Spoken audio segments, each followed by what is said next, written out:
Woo. Yeah. So yeah, this is I'm Scott's Case Files. This is the channel you're on, and we're playing Kids on Brooms Waller's Academy is the name of the campaign. So this is actually our second actual play episode, and right now, why don't I go ahead and introduce the stars of the show are my players. So we're here with Philip. Um, Hi, I am Philip. I am going to be playing Dana Lestal. I'm a student at the school. There was a switch out before you were Professor Falstaff. Falstaff. Yeah. So we switched out. This character is more comfortable, so awesome. Mhm. Next we have Simone, who will be not appearing via camera for reasons. Hi, I'm Simone, and I'll be playing Matthew, an underclassman. Excellent. And then we have Chaotic. Hi, I'm Chaotic. I'm going to be playing William Oakhurst, also another classmate. Nice. Right, and last but not least, we have Robert. What up? I'm Robert. I'm gonna be playing Juan Marcos Alexander, also an underclassman, but a better underclassman, not the same as a regular underclassman. A step above, if you will. That's one ear of the Yeah, that's cool. That's right. I get money from my parents. All right. Okay, and Kanik, I think your sound buffer or whatever may have turned off again. Just so you know. God damn it. Just check it. Anyway, so this is while we're doing that, while I play the intro video, get that going, and by the time I get back, we'll be ready to go. Is it better now? No. I think Probably so. not. The noise No. gate I think is taken care of. So good. All right, here we go. Intro.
This purple, like grape. And we're back. But please tell us about the grape. Now I got to know what it is. You got to. Yeah. So when I was in China, I bought a couple packs of like this awesome grape flavored gum, and you know how like I feel like grape and orange and cherry are like all the artificial fruit flavors that just taste nothing like their fruit. Like the people who invented them were just Oh no, like orange sort of does. sort of, but only sort of, only like It a tastes more like horrible the nightmarish little version. Yeah. But this actually tasted like grape. It was amazing. And I haven't been able to find it like anywhere since then. So I might have to go back to China to buy a stick of gum. Well, now we know. Thank you. I was never going to be able to sleep unless I figured out what the thing was that you're talking about. So, And lo, did Philip go back on his quest to China to get a stick of gum? all right. So here we are at the Waller's Academy. Last episode, you all got basically acquainted with the place. You checked in. You got your room set up. You participated in that ritual protection, and that was as far as we got. So that's a good start, though. So this session, let's just start off. By now you all have gone through about, let's say, a month of classes. I'm trying to do like a month at a time ish.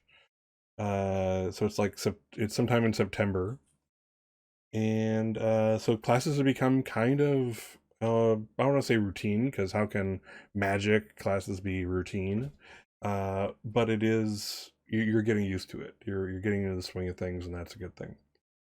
So I don't want to do mundane scenes, but what does like your mornings look like? Like when you're waking up, you have a roommate.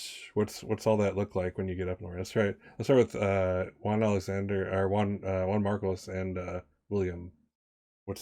You wake up, the alarm hits. It's like you're a month in. What happens? What do you guys do? The first thing First off, I was gonna say, like, the first thing that happens is I'm wide awake because the salsa music that's playing at full blast. that's the alarm. That's salsa music. Okay. And also, you're dancing, right? Juan Yeah, Marco? I'm already up and dancing, just getting ready for the day, just getting myself worked up. You know, I mean, a little bit of sweat before you get out and start tackling the day. You'll notice bags under William's eyes, as you know he hasn't been able to. It's been a month since he's woken up like calmly, like, you know, when you just get up and it's just like, I'm up now, but it's just been like terrifying him awake every morning with like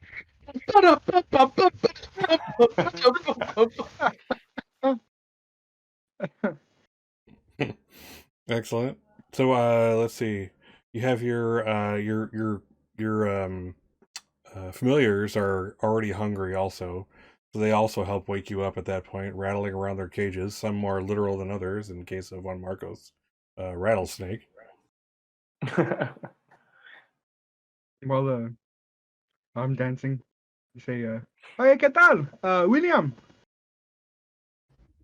he's up and he just like has the pillow over his head. And he's just like, then he just lets it go, and he's just like, can we just like wake up normally, please? Just Yeah, I one day. woke up like this every day. Before I got to This is normal. the school, this is. I mean, this normally is, for me. It's a good time to wake up, and you know what I mean. When you get up, you gotta stretch your legs in order for you to start the day the right way. You want to get some like food after this? In a minute, you know, when you wake up fully. He's wide awake at this point.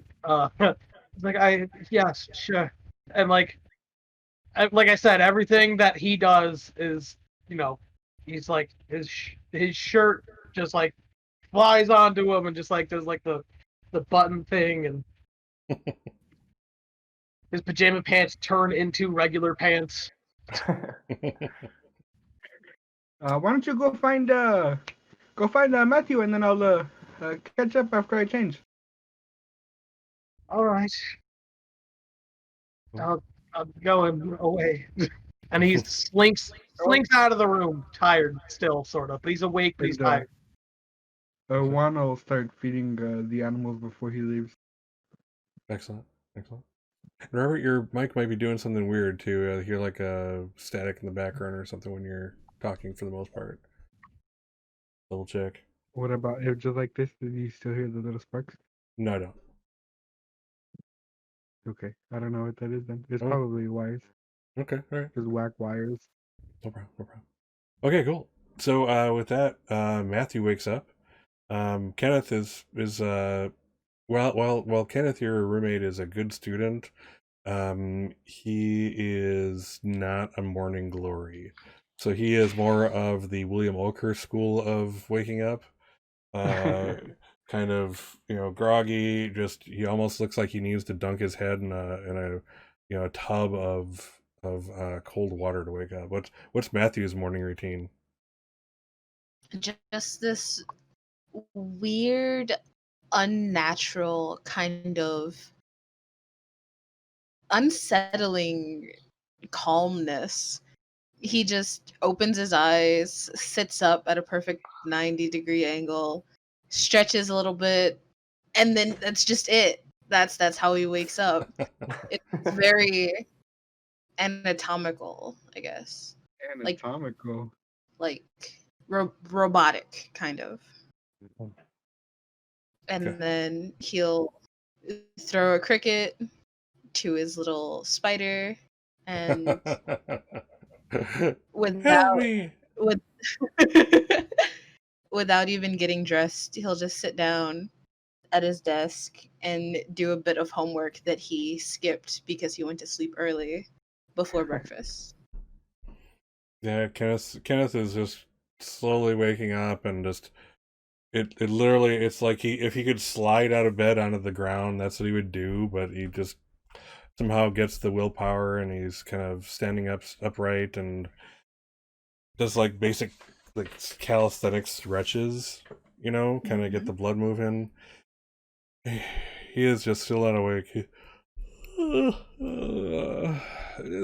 How do you do that in the morning, Matthew? I must know. Practice, I guess. I never really thought about it. Well, You kind of just wake up. If you're gonna wake up, then you just wake up. he kind of frowns at that. He's like, Matthew, you're really insightful on a great number of things, but this is not one of them.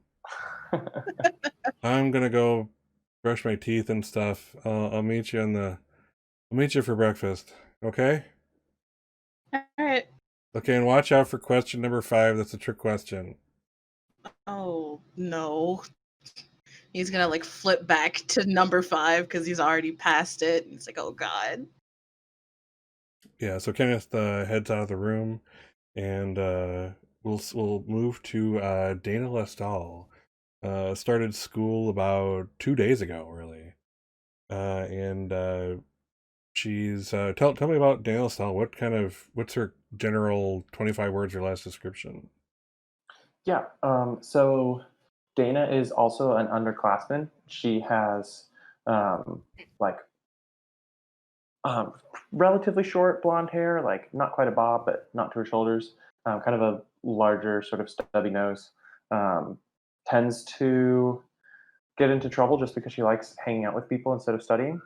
She also is almost always like a little bit sick, has a cold, a cough, a sniffle, something like that. She was super sick, which is why she started classes late.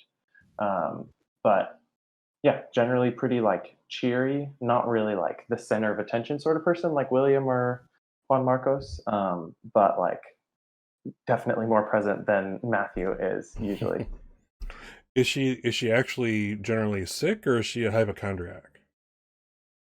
No, she actually is sick. Like she just catches colds all the time, and like kind of constantly has like a sniffle. Gotcha. So, here's some improv for you. Tell me about Dana's roommate. Yeah. Okay. What's Dana's roommate's name? There. You could do anything right now. The ball is in your court. You could have anything. She gave you that power. Sure, let's do something zany. Let's say that her name is Addison. She's a little bit older than Dana is, and she got like permanent color changing magical hair dye for her 13th birthday. So she's just like super zany, like definite, like if you picture like hippie magical society in the Northeast, like that's her parents all the way. Like she just is. What's her last name? Cleve, Cleeve. Addison Cleve. Cool. And what's her familiar, and what is its name? Ooh. Oh wow! Anything. It could be anything. You have the power. I know. You're tempting me too much.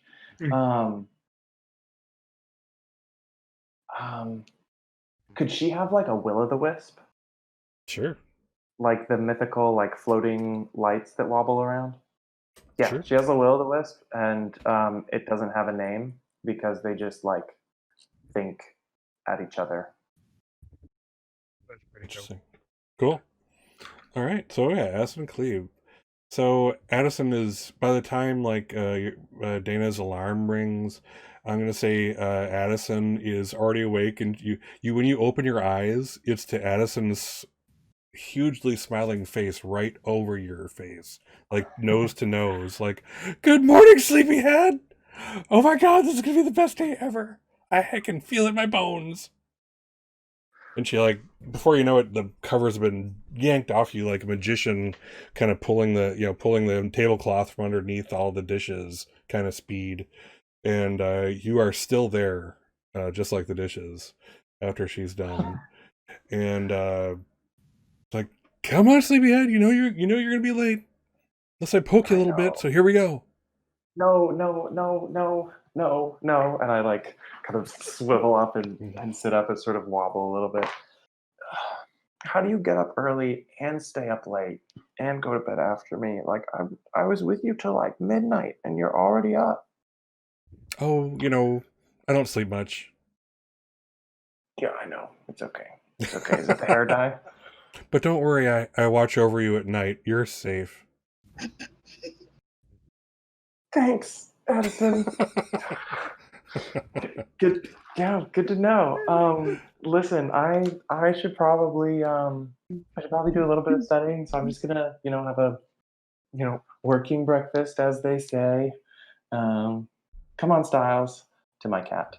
And so I'm just gonna like snatch my book bag. I'm still in my clothes from like yesterday. I'm just gonna like hit it. I like grab my bag, grab my shoes, and like run out still barefoot. Funny.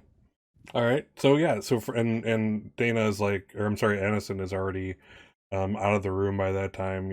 She's always 3 steps ahead, type of thing, full of energy. Just an infinite supply of caffeine in her blood, it would seem. But yeah. We'll cut. You'll kind of the camera will kind of pan over to like one of the walls, and when it pans away, you're in the cafeteria.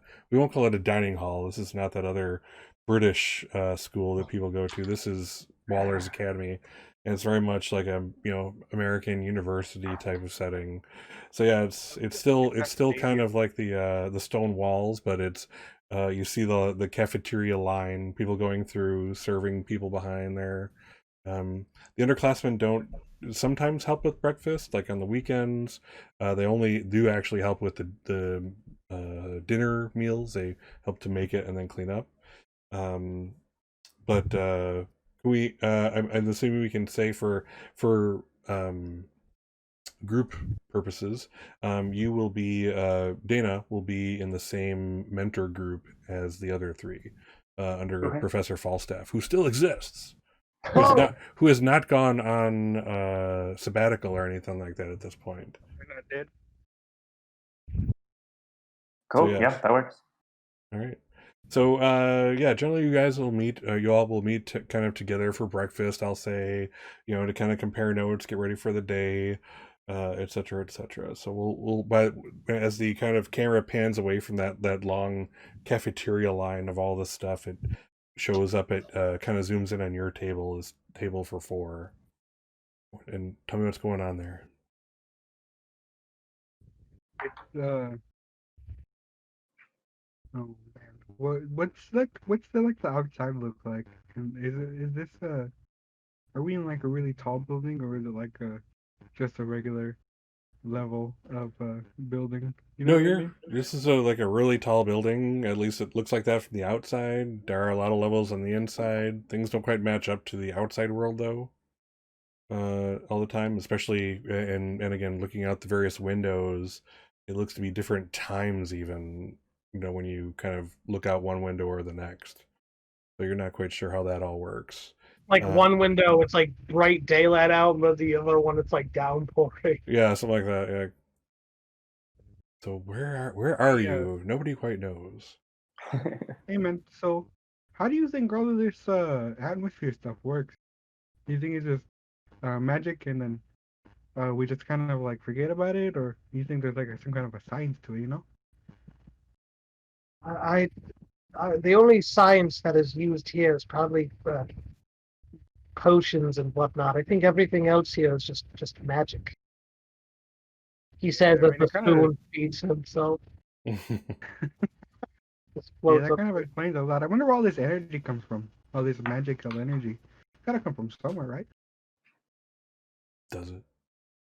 He, it's like William just like joking. He says, "Yeah, partly comes from some sort of magic source in the basement or something, like a magical generator. I think they exist.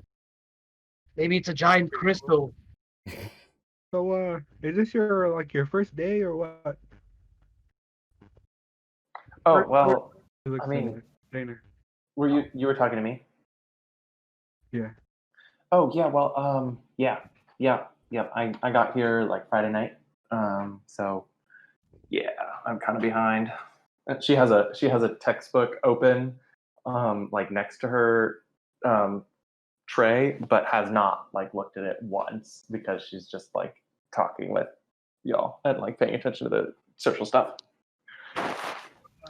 You know what? I don't know. I've never like done this personally, but I think Miss Falstaff she'll do like a personal study session if you really need it, but it's only if you need it. You know what I mean? Ooh, yeah, that would probably be really great actually, because my grades aren't what they should be. I'm assuming based on last semester. Yeah. I mean, were you here last semester? Yeah, I was. I was just with a different mentor group. Uh, okay, that's cool. So how do you know these two? Oh well, Matthew and I go way back. We've been hanging out for a while, um, but I mean, William and I just sort of ran into each other. I think. I can't really remember. I meet so many different people. What do you? William's like, I don't remember how I know her. It's very. I'm sure I'll remember it sometime next week or. No, I'm joking. He doesn't say that.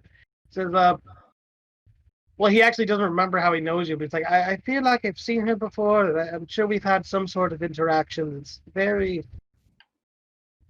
It's like that face. I've definitely seen it. Yeah, I That mean, does I not think. sound very reassuring. Yeah, well, it's like I mean, he's famous, right? So, like, it's not really where he would know me as well, but like, my mom definitely like pointed out every famous kid that she could see when we got here. She's like super into all like the different elite stuff, even though like my family's like nobody, but she was like really into it and was like, look, that's an Oakhurst. So. They'll point at me like that someday. Watch out. Oh, yeah, I believe it. I believe it totally, 100%. Hey, I mean, I won't because I don't care, but they will. hey, I'm Matthew. Hmm? Are you doing good over there? You like your chicken nuggets? Uh, for breakfast? I mean, yeah, sure, I'll go with it. Matthew has a very similar setup to Dana's, except he's focusing more on the textbook and less on the conversation. And he'll, with a mouth full of chicken nugget that's been in his mouth since y'all sat down, that he's just forgotten to chew. Be like, oh yeah, they're kind of dry, but it's fine. Is that why you've been keeping it in your mouth that whole time? Just kind of like soften it up for you, like an old person. Sure. Do you want some ketchup? I can grab you some ketchup. The problem No, is, it's fine. Do you want some of these salsa? Can I try to Wait. move a bottle of ketchup from the other table over to ours with my wand? William was gonna say, he's like, it probably wouldn't be so dry if you hadn't if you hadn't asked the lunch lady for yesterday's chicken nuggets. They probably would have not been dry. Sass not needed, but thank you. Sass not needed. It Ooh. just seems like really. That is always unhealthy. needed. Sunglasses on. Yes. Yeah. If Dana wanted to move ketchup over, that's definitely doable. Gonna do that? Sweet. Yeah, I totally do want to do that. All right. Dana I made wants to do that. as promised from last week. I made my own GM screen, so this can be a lot easier. Ooh, nice. So yeah, so I have my own personal thing going on. So all right, so and this is a good example of general spell stuff. So let's see here. So we'll start with magnitude of effect. So it's unnatural. So that's 3. Area effect is tiny, so 4. You want it to last instantaneous, that's 0. And have you done a lot of this type of magic before? I don't think so. Okay, so it'll be inexperienced, that's 9. So if you guys haven't figured it out, the system is urging you to start to specialize in spells so that number goes up. So like, oh, I've cast that before, that type of thing. All right, so it's difficulty 9. Give it a try. Well, I'm not going to be successful unless I roll perfect. Is this brawn? Because I'm moving something. Oh, good question. I should probably figure that out. Let's say it's movement or flight. Yes. Oh, sweet. Well, then I actually have a shot. Okay, so I'm going to... You're moving things. / roll a d20. No, just click on flight and select magic. Oh, right. You still, and then after that, do your magic die. Okay. Bonus magic. Bonuses and penalties. Done. It's already, you've already selected magic, so it's including your plus 1. No additional ones. Okay, cool. No additional. Oh my goodness. You rolled a 2 on a d20. Ridiculous. And now roll your d4, your magic die. Okay. I'm not gonna lie, we rolled really bad last session too. So. I thought you rolled really well last session. Yeah, but it wasn't out of 20, you know? Yeah, I suppose. Wait. Isn't it roll 1d4? Yeah. In theory, did you create the macro last week? I did, but I don't remember how to use it. Just click on it if it's on your screen on the lower left. Okay. I did not make the macro, actually. I tried. I couldn't figure it out. No, I did. I'm a liar. I'm a liar. All right, 7. You have a couple adversity tokens to start off your day. You want to spend 2? It's all yours. Wait, I didn't. Mine didn't work. I don't see a result for my thing. I see ones from Robert. Oh, Robert. Okay. Yeah, it's 2 from me. Okay. This is the macro. God, I exploded so hard. Bottom left. Oh, there it is. Click. Ridiculous. Okay. I'm not even going to try to succeed because I only got a result of 3. Okay. All right, no problem.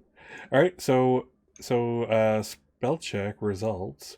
So this is you failed by, let's see, so it was 9, or 9, right? And so I you're failed by 6. 5 by 6. So the spell fails a benign burst of magic. Here, I'll read this to you since we're kind of learning the system.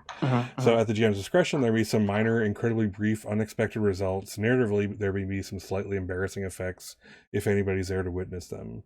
So I'll say that you kind of do your spell, and for that split second, you're like, I just whammied this, I mastered this one, and as it like starts to move, and suddenly it just tips over and then rolls slowly down the counter and onto the ground and shatters. I'm just gonna slide my wand like under the cover of the textbook and just like immediately turn back to my food and like start eating. Yeah, one of the serving people notices it, and they actually lock eyes with you for a second, and then just go like this, like,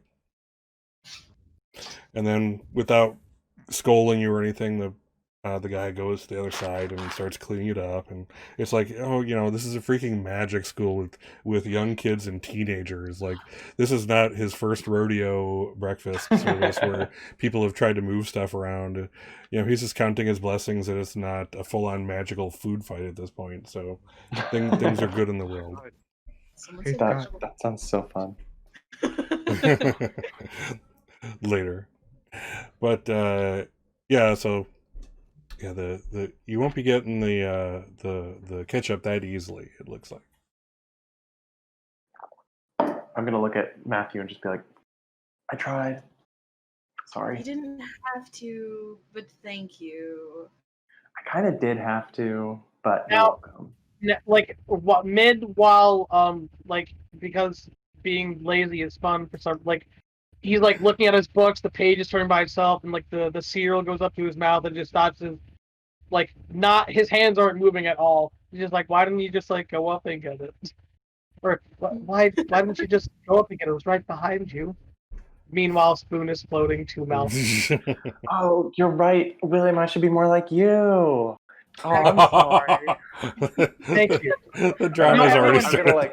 I'm gonna like reach out and like tip the spoon over so that all the cereal falls back in the bowl, and You then I thought it was like a big circle table. I didn't know your arms were that long.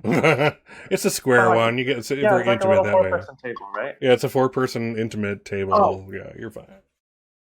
And then the spoon goes down, picks it back up. He's like,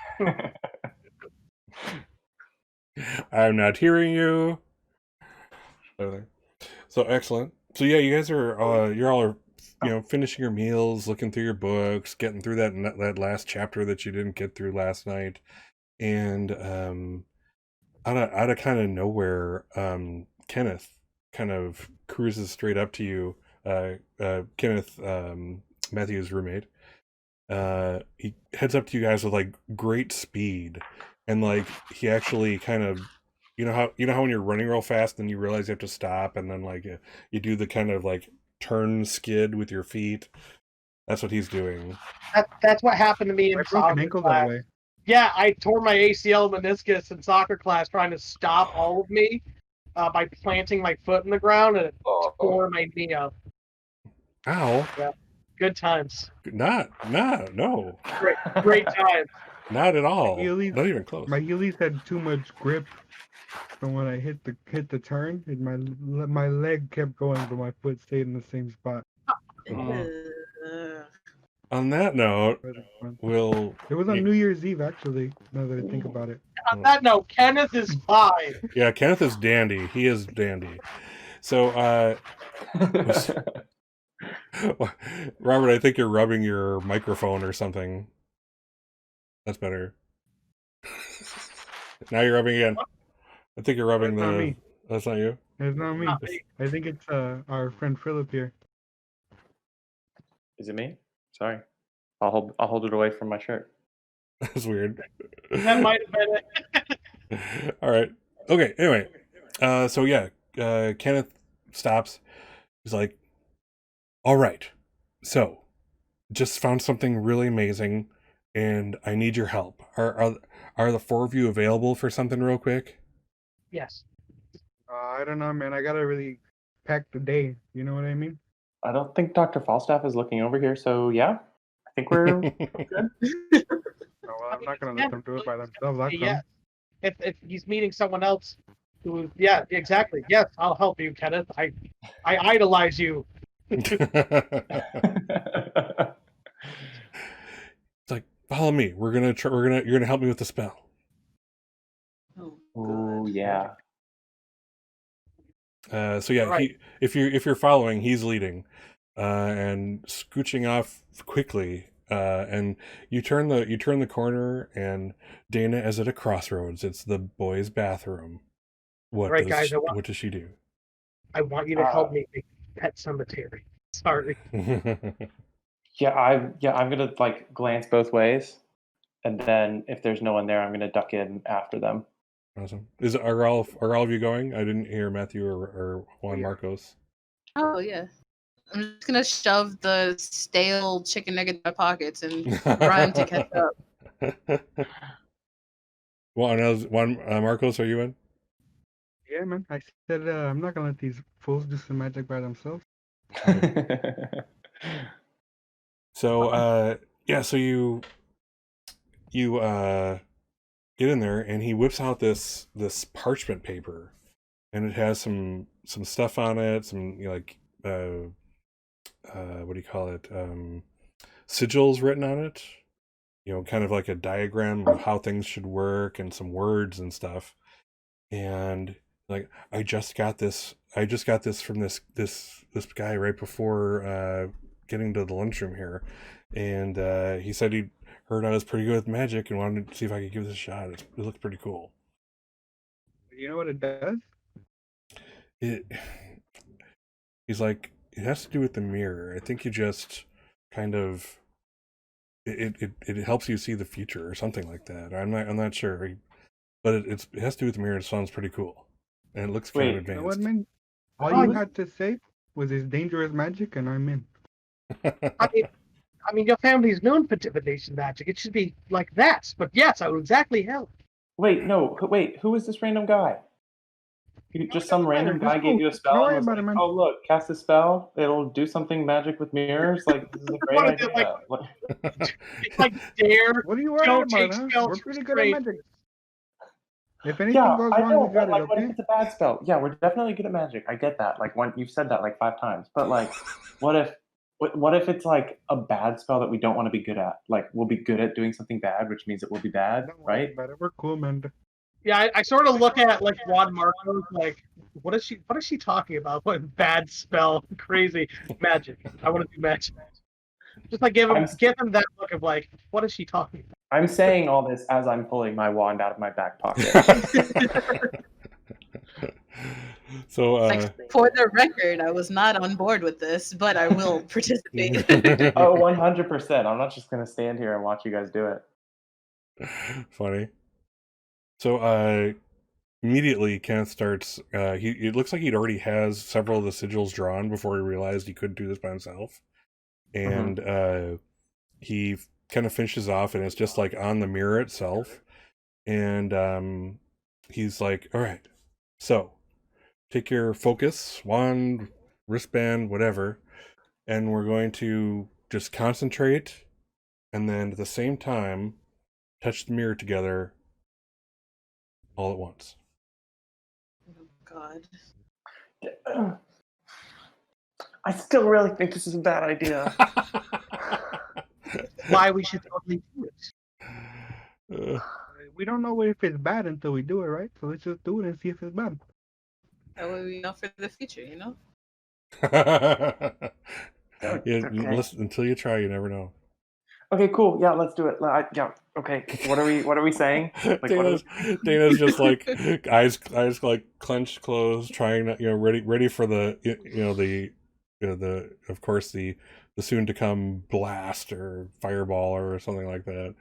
And so as you all touch the glass, the sigils actually start to glow, and he's like, and Kenneth's like, okay, now just back up a second, and then he touches it himself, and suddenly he's gone. Oh, You see him briefly through the mirror in another place, and then suddenly it's a mirror again. Oh no! I'm gonna touch the mirror too. Excellent, you're gone. oh God. Dana disappears. Oh, no. Oh, Touch it no. once, Oh, no. and then one's gonna touch it. Yeah, no, Juan Marcos disappears. He's not gonna be the bull. He's not gonna have bones full of piss. He's doing it before Matthew. He was like, Matthew's just pacing. It's like, oh, his friends and his roommate are gone. He's the only one left. It's gonna be blamed on him. Oh, God. what are you doing here? Yeah, before anyone walks in, he's just gonna like, oh, and touch it. Yeah, suddenly, it feels like for each of you that touches it, all of you, as you touch it, it's like for a second, there's no oxygen, there's no atmosphere. You can't quite let out that breath or take in a new one for just a split second, and you blink during that time, and when you open your eyes, each of you is sitting next to one another in what looks like some kind of underground cave. There's light coming in from the top where apparently it's open to the surface, but it looks like it's literally about 200 feet up. And as you kind of look around, you kind of get your bearings. You see first, of course, you see Kenneth. He's there. And since he was the first, he's already kind of on his feet and looking around. And you actually hear him say the words that you'll give him crap for later. I did not expect this to happen. Oh, No crap. Where are we? So, Is there a mirror behind us? no, there's no mirror behind you. Hey, However, do you remember that spell?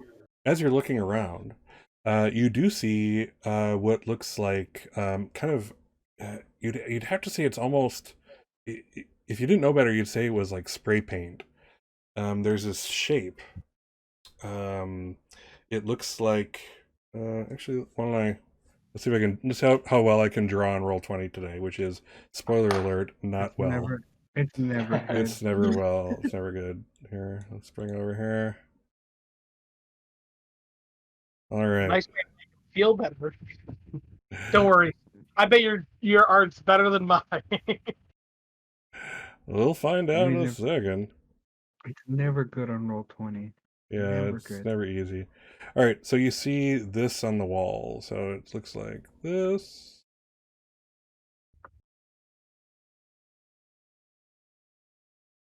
And then you see, let's see, so this. And this will be the figure of a person. I do stick figures. Little tiny head. And then this member. That's Karen. This is spray painted on a wall. Yeah, it's spray painted on one of the rock walls, pretty much right where you came in. Where if you turned around, that's where their mirror would be. Mm-hmm. But this is the symbol that you see. Is that the guy who goes on the river Styx? It's very poorly painted. I don't know. Ouch. I'm joking. Yes, I believe that's it. How would it be spray painted here? You mean like death? Like we're Only dead. It's only the ferryman. And we might be. I mean, I it wouldn't mean, surprise me, you know? This is, I mean, if we were dead, you'd think there'd be like a grand mural showing us, at least that. Just, hey, William, and then I'm gonna flick his arm. Can you feel that? Yes, I can. And then he flicks you on the nose. Can you feel that? It's just like full on finger flick. Oh my god. That was a very painful. We're gonna get back to that one, huh? And Kenneth goes over to Matthew. Matthew, are you all right? I had a test first period.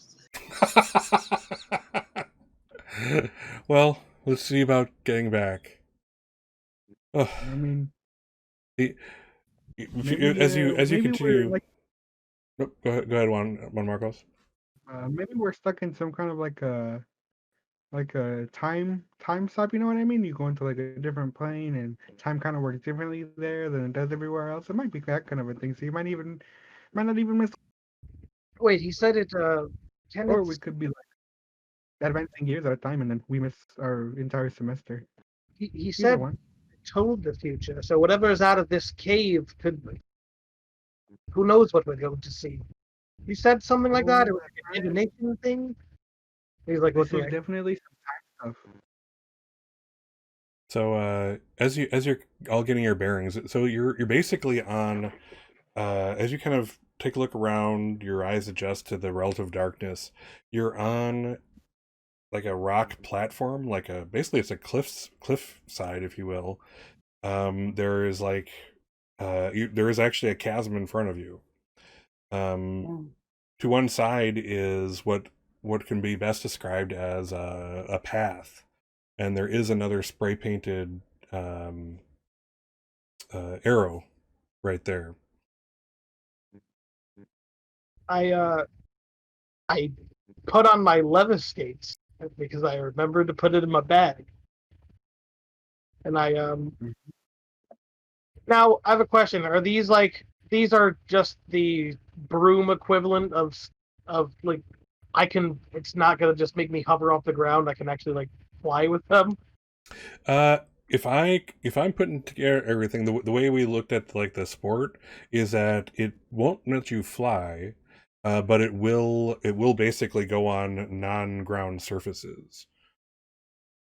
So you can basically wall ride with impudence, since the game itself is played on a big cylinder, basically, which you're skating up around and upside down in constantly. So you could theoretically like jump off of a surface and jump further than you could with like regular walking. Like you could jump off a wall and kind of like fly across something that way. Not so much that. Again, think of this as just a roller skates that defy gravity in the sense of the surfaces that it can go over. Okay. Can I light the end of my wand? Sure, we'll call that like a cantrip type thing, kind of like William's thing. If this was actually against somebody, I'd have you roll, but this is just for purposes of this is just a cantrip type thing. Okay, cool. What did you say, William? No, I was just saying like you're talking about the floating spoon and the turning pages. But yeah, I'm not making you roll for that because that's just it doesn't really change the real world. It's more it's flavor and not anything. So and that's all considered this. If it was like if using it against something, then I would have you roll, but this is just to light your way, you're good to go. Juan Marcos his bracelet at the end of it, it's there's a snake head here connecting to his pointer finger, and the eyes start shining out Ooh, Neat. like a little flashlight. Super cool.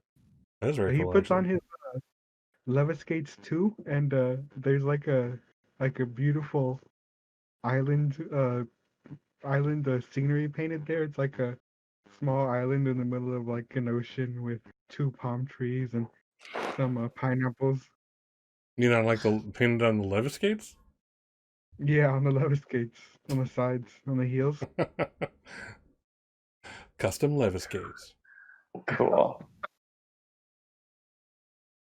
I am gonna try and. So, how far is the other part to where we have to get it? So it looks like I would say if you were literally to be able to fly to the other side that leads to a tunnel, I would say it's about 30 feet. If you're taking the trail, it's kind of curving around a bit, and it's probably a little further. So let's call it like 45 or so feet of path. Okay, so like I imagine with the levis gates, you can go. They're not always hovering, so like there's a chance you can activate it, I guess, right? Sure. So with like a running start, I suppose I want to try and like when I get to the edge, jump by like activating the levis gates, but also cast a spell to push me forward to the other side. Ooh, cool. Obviously, it's a flight spell. It better be. All right, so let's see here. So let's look at the spell. So yeah, without consulting anyone, yeah, William is going to be bold, and that's something his family is known for. If I'm not correct, right? If I'm not mistaken, is so this is awesome. All right, so let's look at your spell, and you can again. I'm going to give you the difficulty. If you decide that it's not cool, you can say no, and do something different. Let's see. So this is unnatural. Moving that kind of, you're not so much flying. It sounds like is pushing so hard that you make it to the other side. So let's call it unnatural. So it's 3. It's a person or smaller for size. That's another 3. You want it instantaneous, so nothing. And I'll say you have done something like this before. So I'll say that's a witness type of level. So let's call it a 9. So Okay. it'll be a flight spell.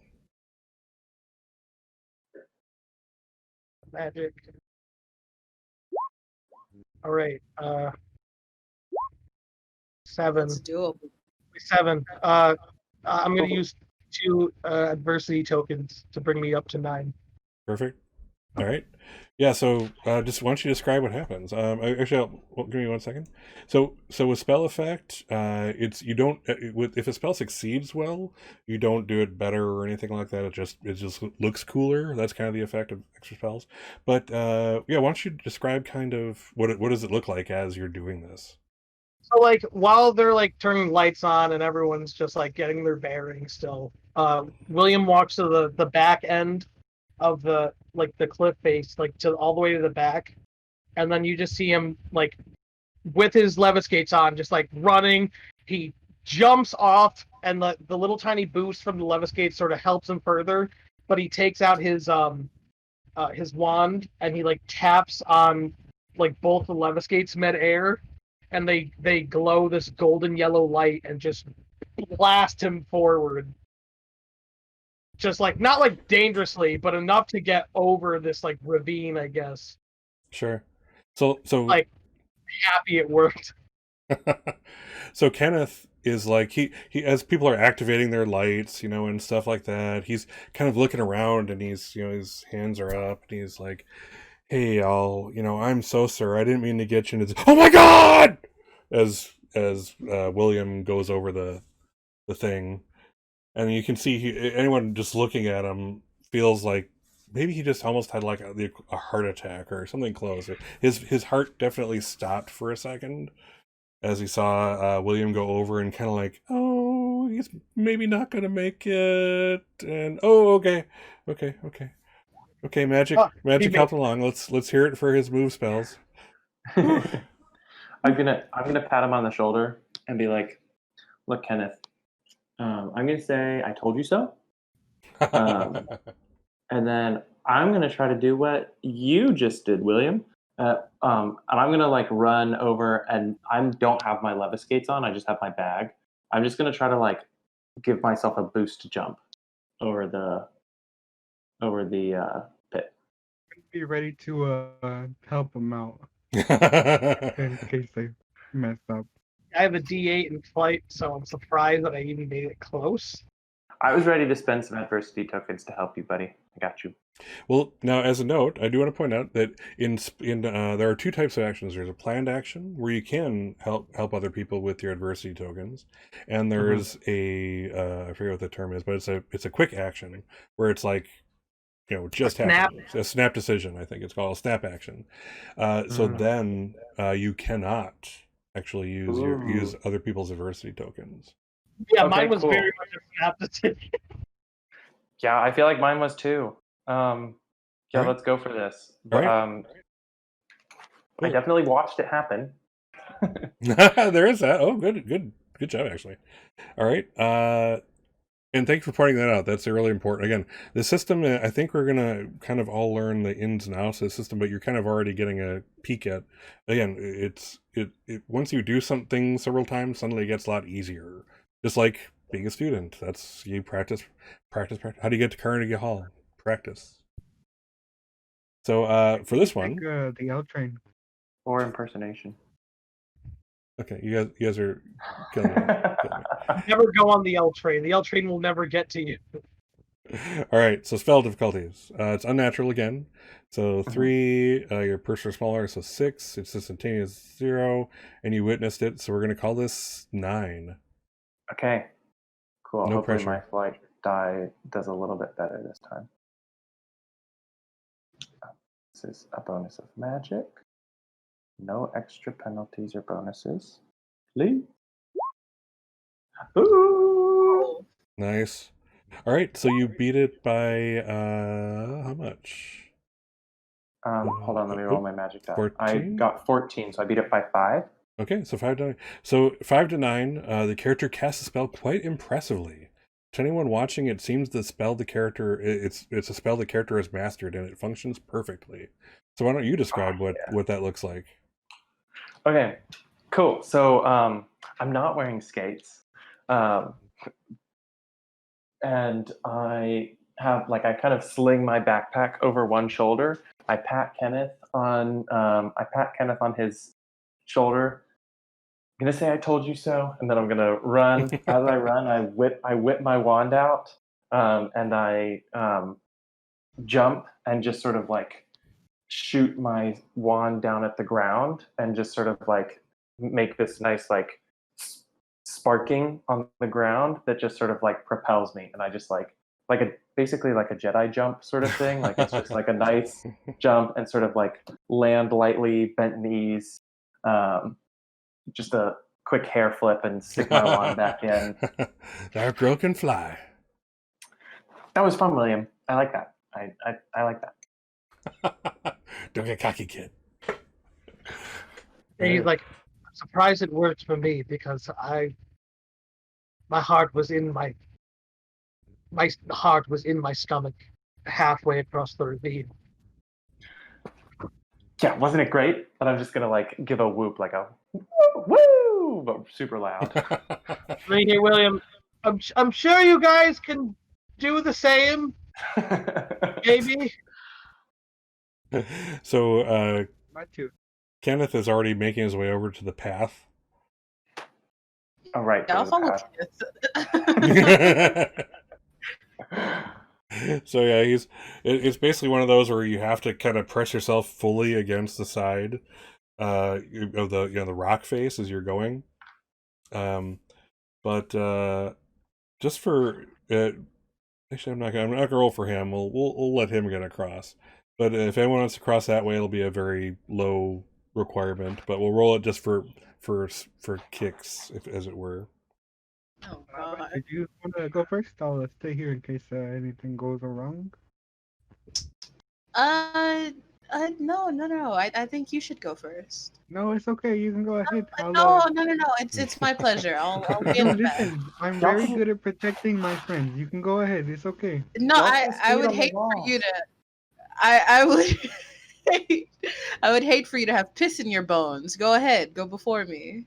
Oh, That's a callback. To hear, but honestly, I would feel very bad if you had gotten hurt while you were crossing, and I was not able to help you. So I'm gonna let you go ahead and cross, and then I'll be right there behind you. Okay?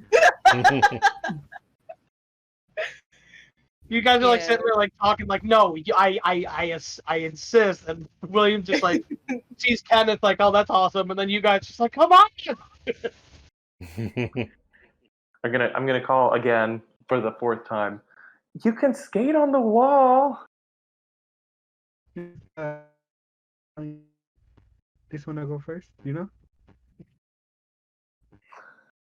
Alright. It's fine. I'll go first. Okay, I'm gonna be there right behind you. Don't worry.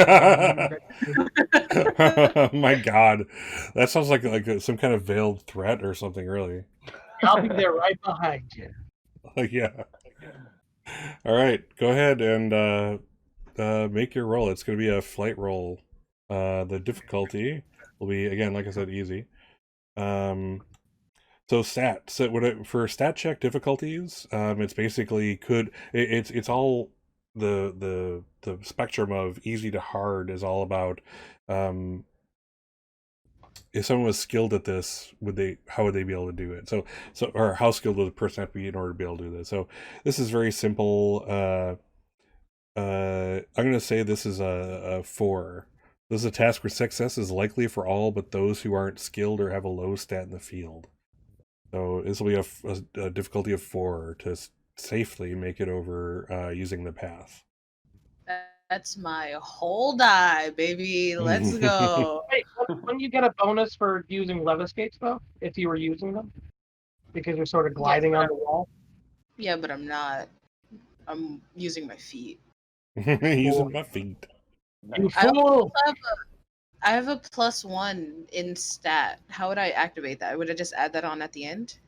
No, it should when you click on flight, it should let you select is it a magic or a stat check. You just select stat check and it gets added in there. It is. Oh, okay. Oh God. All right. And you have some adversity tokens, so. Yay! Yay! Yes. 4. Good job. What, out of curiosity, what was it? I thought adversity was only out of for spells. No, this is anything. Any checks you want to Oh. do, adversity tokens are spendable. Yeah, no, I got a 4 on the that +1 really saved Yeah, me. +1 really saved you, exactly. All right. So yeah, describe what it's like for Matthew to go over then. He is not smart. So he doesn't have his feet sideways on the ledge. He has them pointing straight, so it's just his heels with contact. And he's just inching across ever so slowly as like rocks crumble under his feet, and he's just not looking down. Funny. Yeah, but he eventually makes it across. Juan Marcos remembers how to breathe after he finally gets across. Holding his breath the whole time, watching his buddy go over that chasm, and that leaves Juan Marcos. Yeah, well, Marcos is just gonna use the wall to skate on over. Oh, you're gonna levitate skate on over? Yeah, levitate skate on over. I love that. All right, just for I really should look at that. I'll say that does add a +1. You're on the wall, I'm assuming. Yeah. So this will be another difficulty 4 for flight. You're moving. Don't worry about it. Hey, Scott. Yes. Don't worry about it. I don't worry. Oh, it's 5. gosh. Nice. All right, so describe how Juan Marcos gets over. He's just gonna skate up the. He's gonna skate up the wall. There's no fear in his eyes, none at all. He's not afraid of heights or tall things. Nothing. It's just a fine little handy dandy scoot on over with the lever skates, and then he gets to the side, and everything's okay, and the earth feels beautiful and wonderful, and nothing is wrong. Excellent. So as you all stand on the far ledge, as you look back, you can, and actually you hear it, because it kind of like echoes through the chasm. You see where you came from and the path you just took. They just collapse. They're now lying at the bottom of the ravine. So probably forward is the only way to go. And probably quickly, so that this one doesn't collapse with us. Yeah. Is this timed? Good thing you guys didn't stay there any longer arguing about who would go first. Otherwise, and then he just points down to the, that would have been you guys. You know what? Yeah, it's good that Matthew found the strength inside of him to go, and I was there to support him the whole way. Sure. Because he has piss in his bones. That's why I'm scared.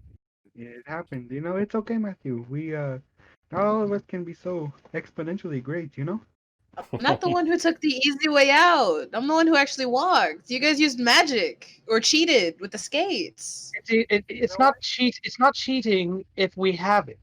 It's kind of like just a natural advantage. We're the kind of like a.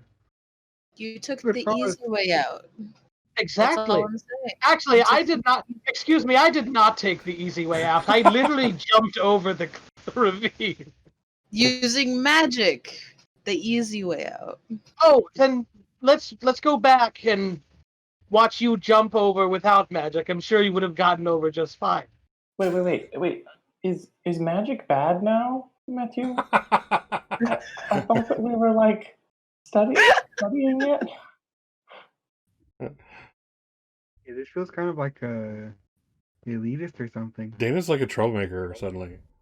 I'm just genuinely confused. No, like for real. Like, wait, why is it? How is it? Like, I feel like that was some pretty like next level stuff that we just did. Like, Yeah, I mean, Juan Marcos, he didn't do what I did. I was the first to do it, and by golly, it was terrifying. But it was a lot more interesting than wrongly walking wrongly walking on the you didn't even turn your feet sideways. Because I didn't need to. I have heel strength.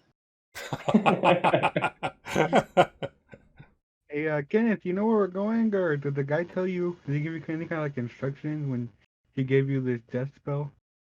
This death spell. That's an interesting take on it. I mean, what if death spells were just like it hits you and you have to do something like this, and if you die, the spell works, and you just died in the real world, and that's really actually what happens, or I don't know.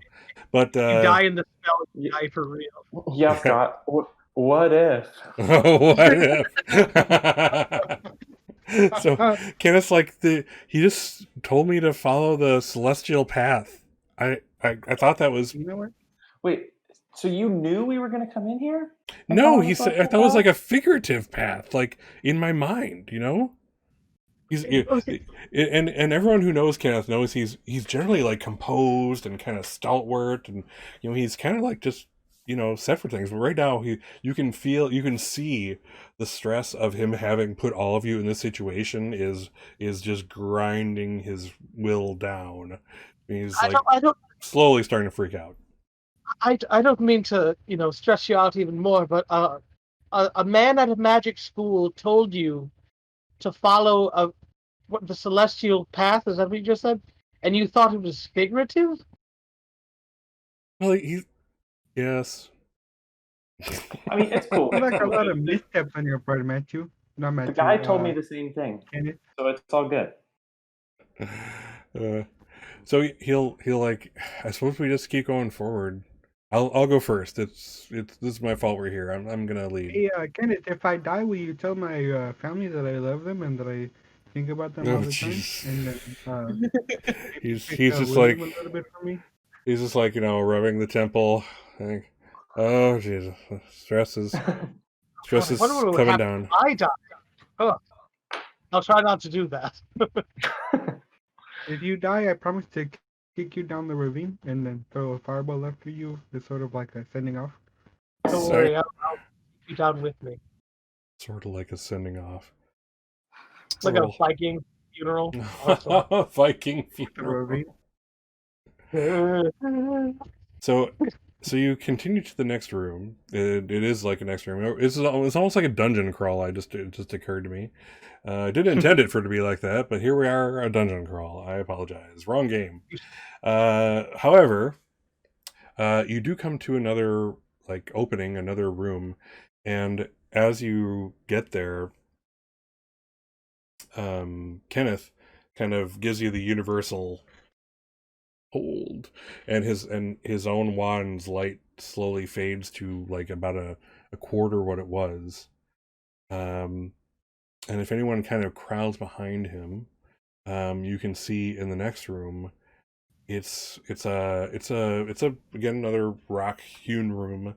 It's about 25 feet wide, 25 feet in diameter, and the ceiling is only about 12 feet tall, and there are what look like bats hanging from the ceiling, but they aren't just bats. They look like 3 times the size of your normal fruit bat. So if the taller amongst you, if you were to walk through here, will have to go actually stoop a little bit.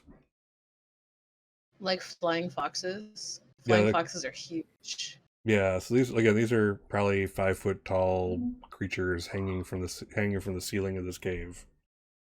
Philip, I see you didn't like that. No, that's like taller than we are. That's like taller than we are. So okay, There's so about is there 5 of any them. light? Is there? Oh, okay, that's not quite as bad. Is there any light besides the light that we have with us, No. or is it? Oh gosh. Okay. Oh, Just so wow. you know, for purposes, I don't quite know how this affects stuff, but my fear is the dark. So I am not going to dim the light at the end of my wand. I'm gonna And then grab your a. plot to dim. I'm gonna grab a rock and then try to light it with magic. Like light a rock, like make it glow, Yeah. or what do you mean? Or actually Make set the on rock fire type glow. of thing?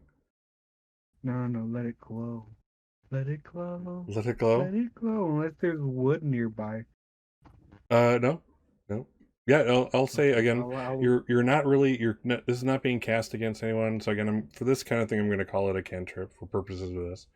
But yeah, so out of nowhere, like Robert's just kind of like just about to enter the tunnel, and he picks up this rock. And he's like, magic, and William's like, it starts just glowing bright yellow, and the glow just starts to glow, glow, glow, glow, glow, and before anyone can really swat it out of his hand, you hear the stirrings of the creatures in the room. They start. William says, if Dr. Falstaff was with us, he would really hate this idea. I want to. Oh, what did you say, Juan Marcos? We should count ourselves very lucky that she is not. Listen, can you guys turn yourself invisible, or is that not everything everybody can do? Already on it. Oh, I was gonna fight the bats. I was also gonna fight the bats. Yeah, not me with my fight of D6. I would like to turn myself in after giving Juan Marcos just like a relieved, grateful smile for all the light that he just brought into the world. I would like to be invisible. Oh, you're gonna go invisible. All right. Same thing. Oh my god. So Juan Marcos is gonna make this big bright light, and then turn invisible. Oh my god. My plan is throw the rock in there, walk in there, let all the bats freak out about whatever light is. Maybe they'll leave, and then I'll just kind of sneak by. You know what I mean? Oh my god. All right. Well, let's go with Dana first. Dana spoke up. Mhm. So let's look at the spell difficulties. Let's see here. All right. So What type of magic is that? this, I think that will be what do you call it? Brainy? Charm? Oh, brain. Or charm? Yeah, it's charm because the more illusion stuff comes under charm, so we'll call it charm. I have so much trouble finding where like all the spell categories in this book. You're Yeah. really right about it being so terribly set up. Yeah, I'm not a big fan. How close together are the bats? They're spaced out pretty well. Okay. Charm. All right, but let's go with let's check out Dana's thing. So let's see here. So this is, I'm gonna say reality bending.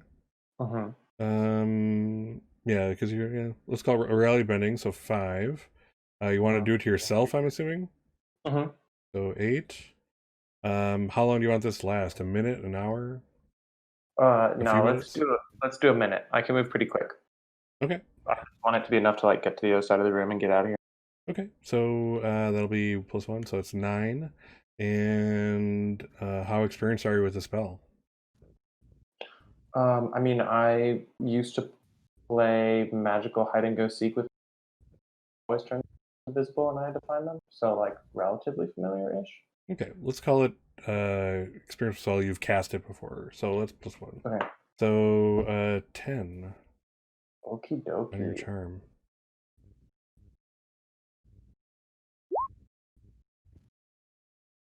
Okay. You can add diversity tokens if you want. That's affected by the very bright light in any kind of way. No, Are they bats? they Or look am I like just them. Yeah, they imagining could that? echolocation. Irony. Yeah, I think I'm not going to spend diversity tokens. Okay, so take an adversity token Cool. and describe to me. I'll just describe like how it fails. Okay. So,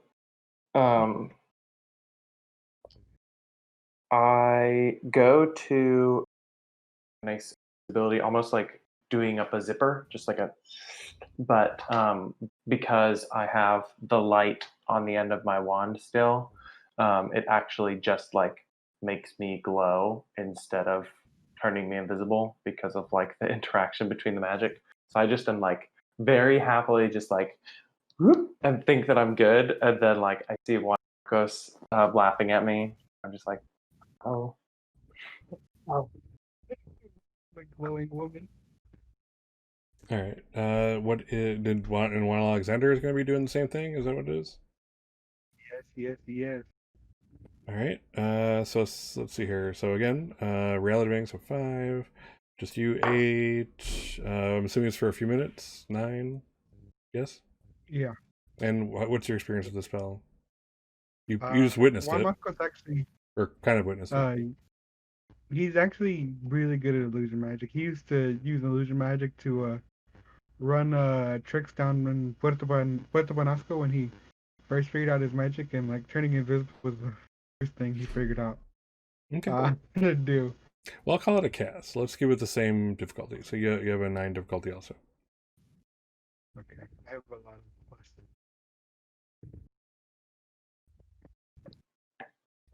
Magic. Oh, it's only. Oh no. Okay, it's magic, right? It is magic. Yep.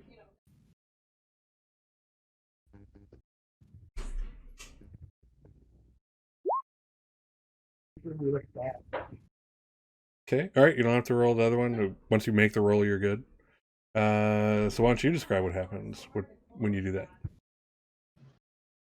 Yeah. After, uh, um, it's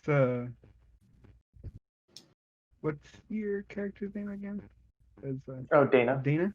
Mhm. After Dana's uh, disgusting show of mixing magics, Juan Marcos, he just kind of uh doesn't exist anymore. He just, like, in a snap, he pops and he's gone. And he throws the rock into the, he already threw the rock into the middle of the cave or whatever, but he's gonna start like sneaking over to the other side. Okay. The rock's been thrown. You can see the creatures are starting to stir. They're making kind of like cheeping noises, like with like something in the back of their throats. What's Matthew doing? Matthew is not smart, so he's gonna fight a bat creature thingy. Matthew's gonna fight bad. Yeah, Matthew's gonna fight a bat. You said there were 5, so there should be one dead center, and that's the one he'll go after. Okay. They're hanging from the ceiling, so he's gonna try and like shoot a spell out at their feet to have it fall on the floor, unless it catches itself with flight. But he's not thinking about that. All right. So the spell you're trying to do is to like just have them lose their grip on the ceiling type of thing. Like, yeah, kind of like attacking their feet so that they, lose grip and hit the floor or something. Okay. So let's call that a fight spell then.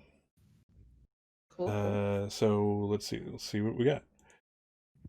So, this is, let's see here. So in magnitude, we're gonna call it. You're basically trying to hurt their feet, or they become numb.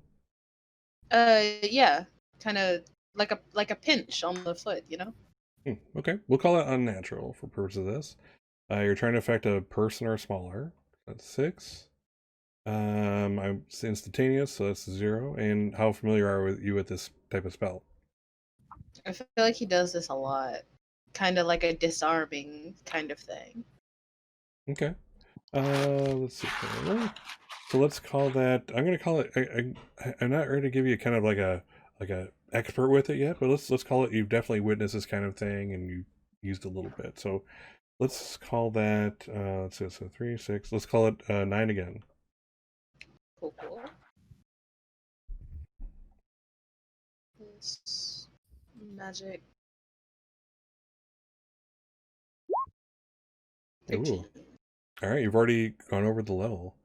So actually, right, go ahead and roll your magic die because this can do stuff. 16. Okay. 16. Alrighty. Let's see here. I will. Let's see. So I'll roll for the opponent.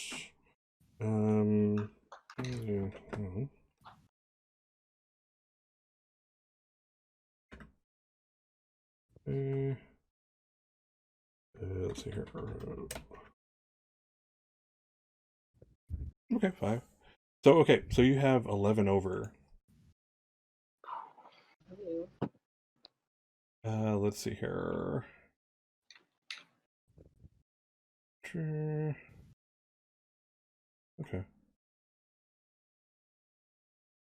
So this. So yeah, so you basically fire your spell off at it, and it hits its legs, and it hits the ground, and you see it as it hits the ground. You see kind of like this effect, kind of like this. It's kind of like what do you call it? Like when when like the you're kind of watching something behind something that's hot, and you see the air get kind of diverted or whatever. I can't English it again. My use of English is not always fantastic, so that is distorted. Thank you.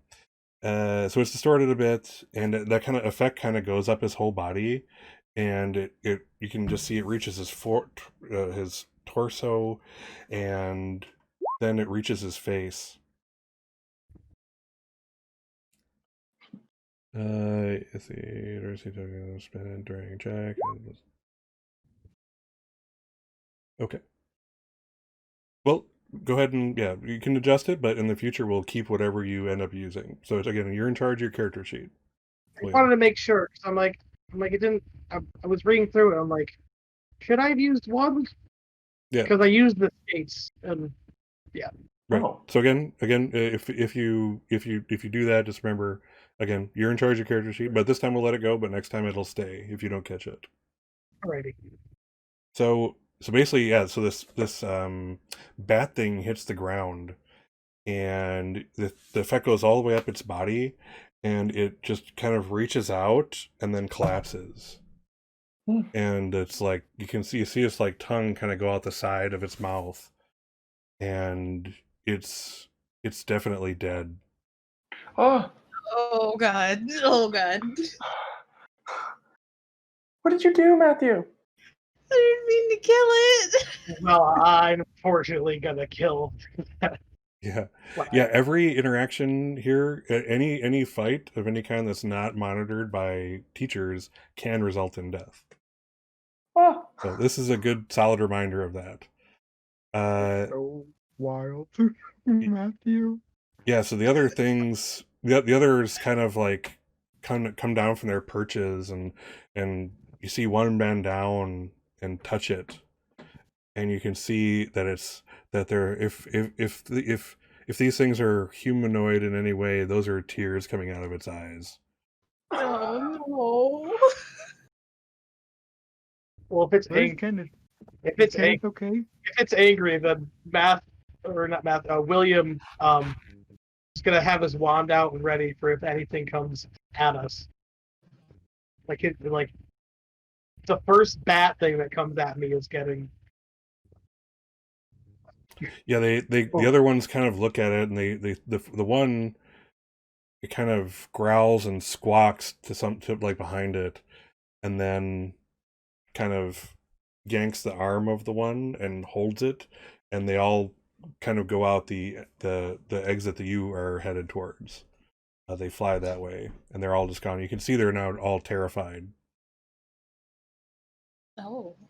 And suddenly the room is empty except for a rock, and then Juan Marcos appears on the other side a few seconds later. Hey guys. But now this is just an empty, cold room. You're with that rock lighting up the whole thing. Hey, Matthew, what the fuck?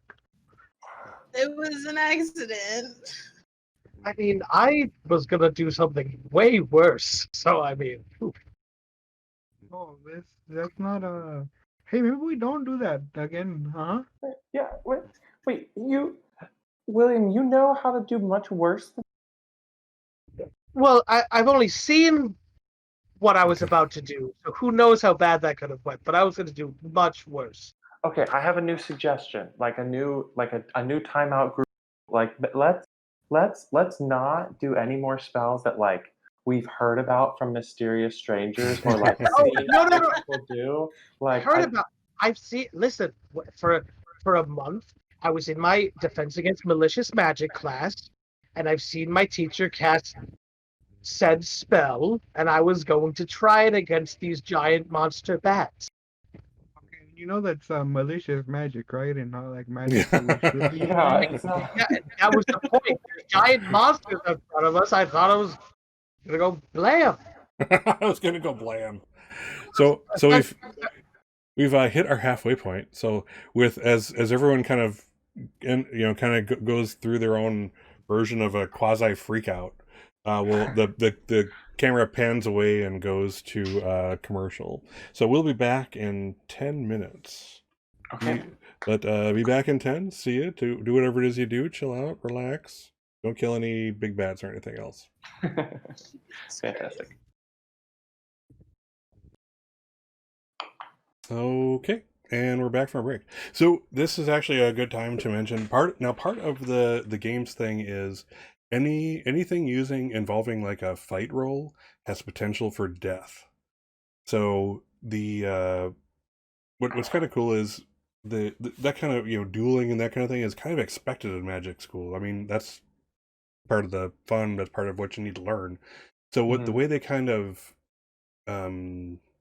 mitigate that is like if you're doing that in the presence of faculty like teachers, they can use their own magic to kind of counter magic yourselves, and that way nobody gets really hurt.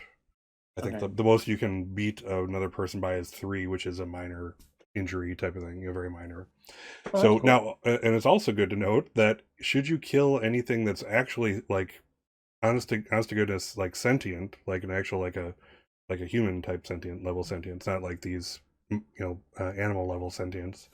If you do that without it being self-defense, your character automatically becomes an NPC, because basically you're going to go to jail like very, very immediately, or you're basically going to go you're going to go before a council and you're going to be tossed in jail for a long time.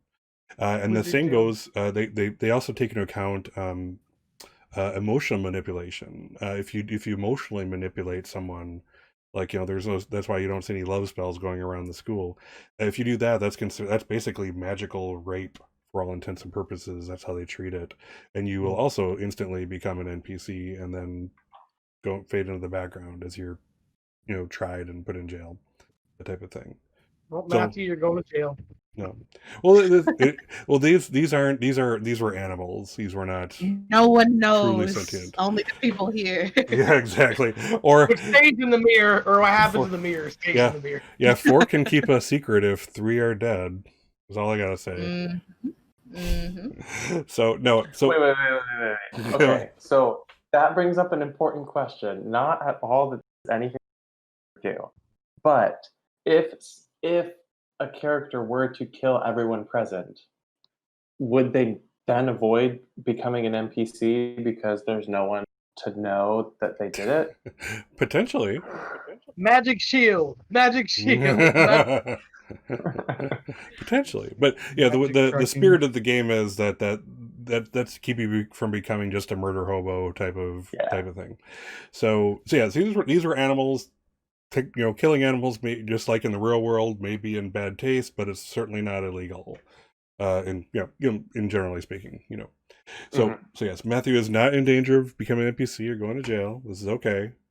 But yeah, this is a good point to in the game to kind of point this out to anybody watching and etc. That this is kind of what the game is going for. It wants you to be able to do those duels. It wants you definitely to be able to defend yourself, without restriction. So if something if one of these things tried to bite your face off and you killed it, even if it was human level sentience, that would be okay. That's then self-defense, and you are encouraged to not die. You're encouraged to defend yourself by the school and its faculty and the wizarding community as a whole. So kind of keep that in mind. So but any fight roll can, even if you have a D4 in fight, it can potentially become a murder situation. So that that's how they kind of like, kind of keep it to, if you're gonna hurt somebody, be ready to kill them, but don't hurt anybody you're not ready to actually murder. Type of thing. So if we were just to like trip somebody, that wouldn't be a fight roll, right? Like if we were to use magic. No. This is like the rules also kind of show like, yeah, people are gonna like rough house and stuff like that. Mhm. If it's like, yeah, if somebody trips somebody in the hallway, they're not automatically, oh, they fell, broke their neck, and now you're a murderer. Yeah, I'm not gonna. My level of my level of evil is not that high. And they kind of say, yeah. For this kind of rough housing, that's not meant to be an actual role anyway. Okay, gotcha. If you're actually going wand to wand, now we're talking. This is a duel, and if faculty is not present, now if you're using fight rolls, then murder is on the table. Ugh. So you guys want to fight or something? Or... No. Words. Murder is on the table. Yeah, that too. All right, so let's continue then. So as you, what are you guys doing in the room now? You have kind of like the one way out. You're being whoever set this system up is totally railroading you down one road. So it's very sad. Very simplistic.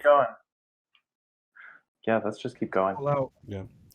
The rock that's now lighting up the room does show spray paint arrows pointing towards the opposite end of the room. Is that where the bats went, or did they go? That's where they went. I guess we have to go down the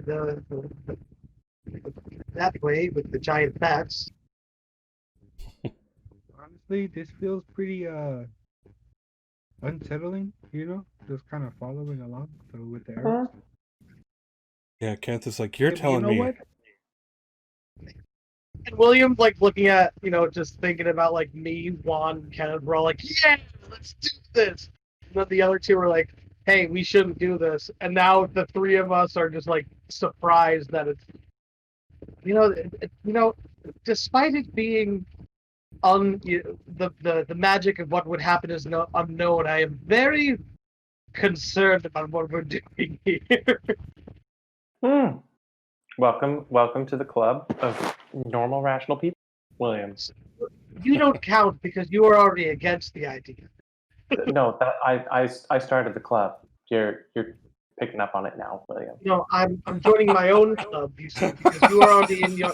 I'm in a club of people who thought it was a great idea at the beginning and is now deciding it's not a great idea. You thought it was a bad idea, so that's your own club. Okay. So you're in the club of people who are wrong. No. I'm in the club of people who are right. No. My club is always right. Okay, gotcha. All right. Anyway, are we? Can we go? Can I take this stone? Is that cool? Thanks. Go ahead. It's not my stone anymore. It's kind of like the world stone. No, it's my stone. It's my stone now. Oh, it's yours now. I don't have any issues with that. So Kenneth comes over to Matthew as they're kind of. I'm assuming you guys are kind of moving along, and Kenneth is like, Matthew, that was something else. I mean, I've never even killed a fly in my life. Are you okay? I didn't kill it. The fall. It fell. I didn't kill it. Well, you did kill it because the magic. This is not your conversation, William. The magic you casted on it. William, this is not your conversation. Affected it from staying up. Can I put my hand over William's? You probably. I'm going to stop him from talking. He'll still talk with the hand over. You assume too much, my dear. Yeah, so Kenneth kind of pats Matthew on the shoulders. We're good. We're gonna get through this.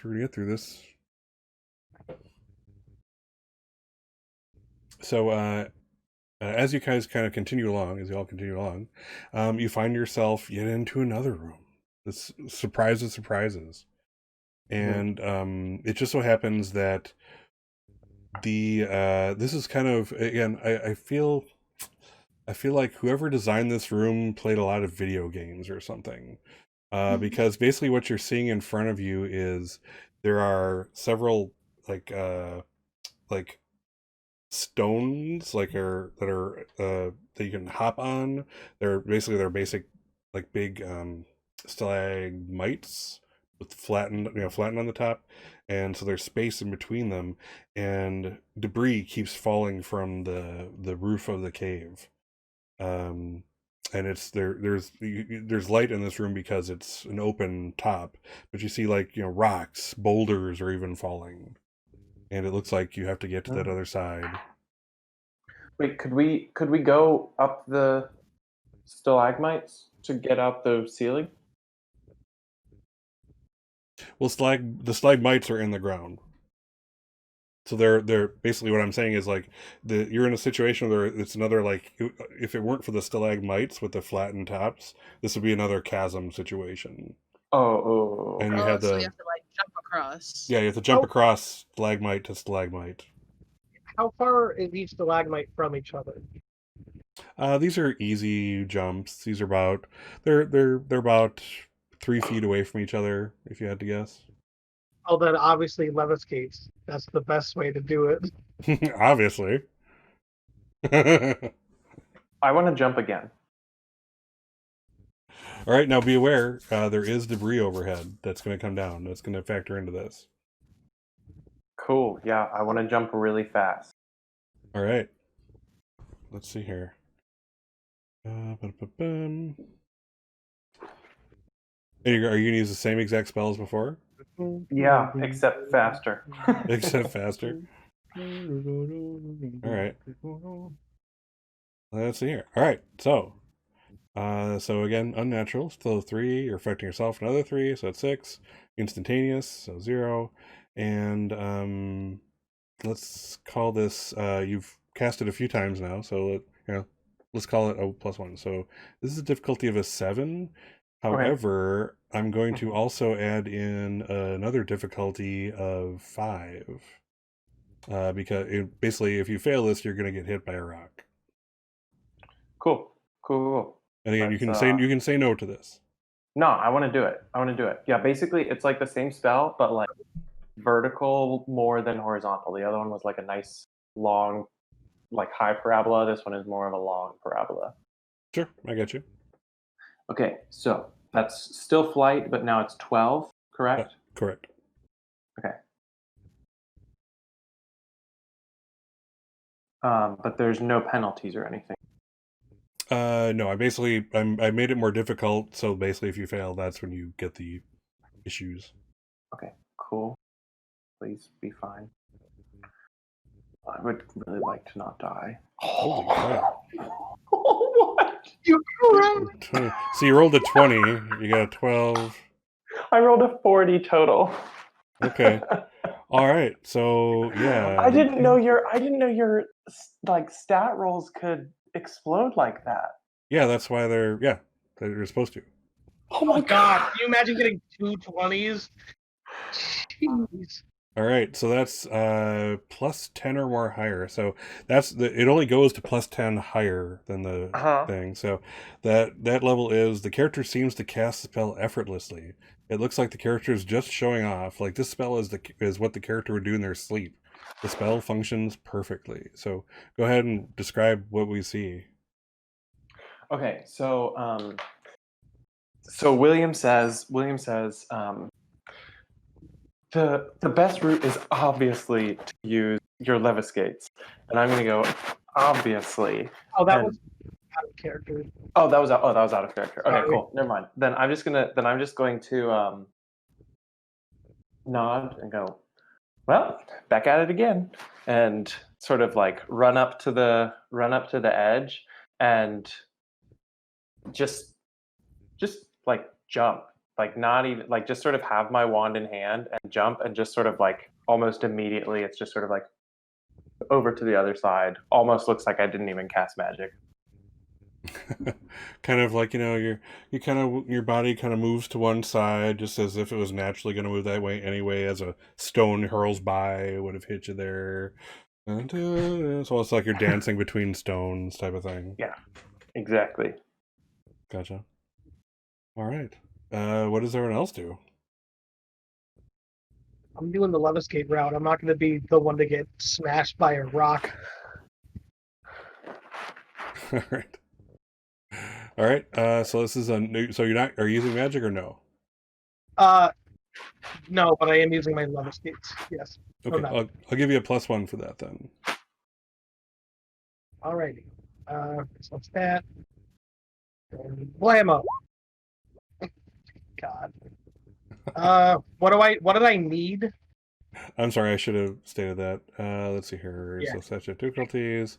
All right. So basically, you're skating across on these rocks and you're avoiding other stuff. Let's see. I would say. Let's see here. I'm gonna say 13. Right. So I get an adversity token for that. All right. So let's see. So you did miss by 9. So yeah. So basically, what happens is, you get that Leviscate thing going. You're like, oh yeah, this one's for the money. You know, Leviscates activate. Take that breath. You focus. Things are looking good. You skate. Zip. First rock, fine. Second, effortless. Third, I am freaking rocking this right now. This is amazing. Fourth, wham! Rock splatters right into your shoulder. Oh. And you're basically thrown the rest of the way and you make it across. You are definitely, something broke. There's a broken something in there. Pride. Is there any spells to heal? I mean, how do fears work? Fear is if it's, so it depends on how like in your face it is. It's either it's like from a -1 to a -3 for the skill. How does one put failure into that? Because I failed. I'm not sure what you're asking. So Oh, if your fear fear is of failing. Well, you haven't failed until you failed. So that doesn't have anything to do with this. Yeah, don't worry about that. You're again. My assumption is we'd be confident going. So failure. So basically, your fears, like it's -1 to your roll if there's like the hint of the fear. Like as again in the book they use, like if you're afraid of snakes and you see a snake slither, 10 feet away from you into the darkness, that's a -1 because it's there, but it's really not affecting you directly. -2 is that there's more than one snake and they're kind of nearby your path. So you have to deal with it, but they're not like right there. -3 is when that snake falls on you and now it's wrapped around your neck as you're trying to do your thing. So those are, again, your fears affect you like that. So again, there was no reason to fear for failure at this point, so I'm not concerned about that kind of working into it. There'll be more than enough time for the fear of failure to work into that. Don't worry, William. We'll take care of that. All right. So everyone just saw, William gets smacked hard in the shoulder and flung to the other side. He kind of tucks and rolls and probably ends up at Dana's feet. Can I help him to his feet? Sure. Yeah. Or at least I'll hold out my hand. He takes with the non-hurt arm, and like you help him up. And you sort of notice that his right shoulder is just a little bit lower than it should be. like his arm is out of the socket a little. I don't. That hurt a lot. Is there something wrong? And he just like turns, and his arm just like goes. Oh. Mm-hmm. Anyone? Yeah. Maybe when everybody's over here, like, try that fix 'em up spell that Professor was doing in class. He's like freaking out. He's like like inconsolable right now. Like his arm is out of its.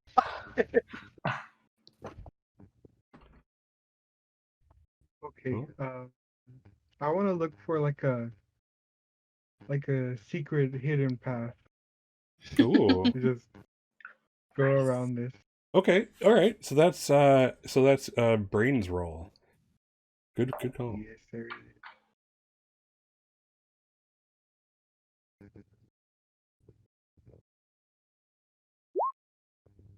And I keep forgetting to say what the difficulty is, but this is obviously above that.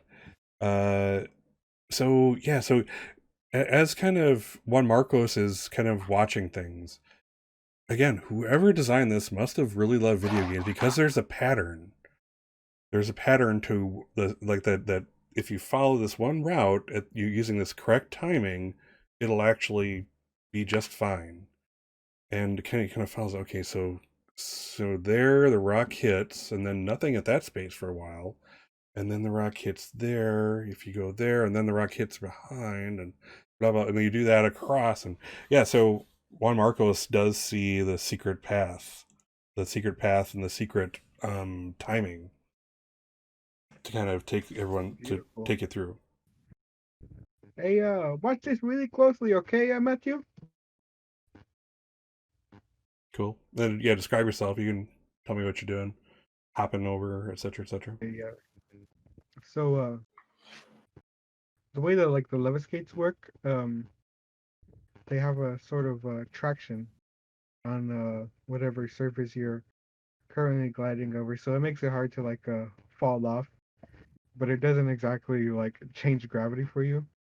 You know what I mean? So, like when you go on the wall, and if you're just standing straight up like this, you'll start drooping down real hard. So you gotta stand at a bit of an angle and start flying around. So as like he goes up, he's got like one hand on the wall, and then both of his feet on the wall, and he's just kind of uh snaking his way through all these falling rocks. Cool. And then he gets to the other side just untouched, nothing going on. Yeah, it's I mean it looks really like slow and boring, but I mean it gets him there. Yeah, when you get to the other side, William is. There are tears coming out of his eyes because he did sort of. I mean, it did shoot. His arm is out of its socket, and he's freaking out, just like I can't fix it. Oh my God, it's just hanging there. Oh, listen, William, let's calm down, okay? I'm not like the best at this, but I'm pretty good at it. And so just hold still for just 1 second, and then Oh I'm gonna Jesus! try and fix his bone. Oh my God! This could Are go you using badly. magic or just like jerking? You're gonna fail, and I'm You gonna. know, lose. it's gonna use a magic. It's like gonna be sort of like a splint, not actually like a mental. You're gonna fail, and I my want- bones are gonna disappear from my arm. Can I go like, wait, maybe we should like work together, right? Like not just Yeah, I mean, if you want to help, go ahead. I'm more than happy to. definitely want to Help. help. How is your grit? Would you say on a It's, scale of 4 to 20? On a scale of 4 to 20, it's about a 12. Okay, cool. Yeah, you seem like definitely the Okay. best person. So hold tight. Put a Yeah. pin in that. As you guys are kind of going back and forth on this, Matthew, what are you doing? I'm gonna put on my love skates and try and do what Juan Marcos did. All right. So now Juan Marcos did show the path, so I'm going to lower what I would have made the difficulty to be. So I'm going to make this one a difficulty 8 for you. On the I'll let you choose brains or move. Oh, definitely brains. All right. Make your roll. Brains, stat, submit. And you said the love skates give a +1? Sure. We'll do a +1 on that. Haha, nice. You do have 3 adversity tokens at least, right? I do, but I'd rather take a broken. But well, I wouldn't. Never mind. Yeah, no, I'm good. I'll use my 3 adversity tokens for that. All My right. roll was a Probably 13. break a bone. Wait, what was the target? 8. This one was 8. Okay. With once So you only have once to he knew the path. You're good. So so which word are you going to spend the adversity tokens and succeed, or Yeah, I'll do that. Okay, mark off your adversity tokens. So yeah, so Matthew kind of he kind of saw the pattern. It's like, okay, so go here and go here. It's like, it's just a barely kind of thing. Like he jumps forward, and no more than must be like a tenth of a second later, the rock falls on the place where he was. And this happens like 3 different jumps, and there comes a point where it's obvious to anyone that there's like no turning back. You can't just say I'm scared and stop. It's like you got to go on, or the pattern is going to destroy you. So so Matthew barely makes it across unscathed. There's probably like some like rock debris in like the right underneath his collar of his shirt type of thing as he gets all the way across. And now you're standing all together. Well, most of you are all together. William is having some issues. What did Kenneth do? Oh, Kenneth that's a good question. I forgot about Kenneth. We'll say that Kenneth gets hurt. He tries the same path as Matthew, and I'll say is like he takes a hit to like the back of the calf. So it's like right as he was kind of leaping is when the rock came down, and it was just on the right angle to thwap him on the back. So something may be broken there. He's able to walk, it seems, but with great pain. Okay, looks like we're doing magical surgery twice. You can certainly try. So who's It's casting not the spell? as much surgery. It's more like just kind of like temporarily holding everything in place. Right. Okay. So you're not even trying to. Okay. That's me. Or I mean, you can go all the way to heal it. For spell difficulties, there's not a lot of difference here. Yeah, we'll try to heal it. Okay. So this will be a grit magical surgery. Yeah, this will be a grit roll, a grit spell. So looking at the thing, so this is unnatural. Healing happens, just not this fast. This could not happen naturally. So 3. I'm going to say your target of healing is tiny, a book or smaller. So 4, instantaneous. So 0, and I haven't seen anyone cast any healing spells. So I'm going to go for the full experience with this so far. So that's 9. Okay. Hey, let's hope we got this, huh?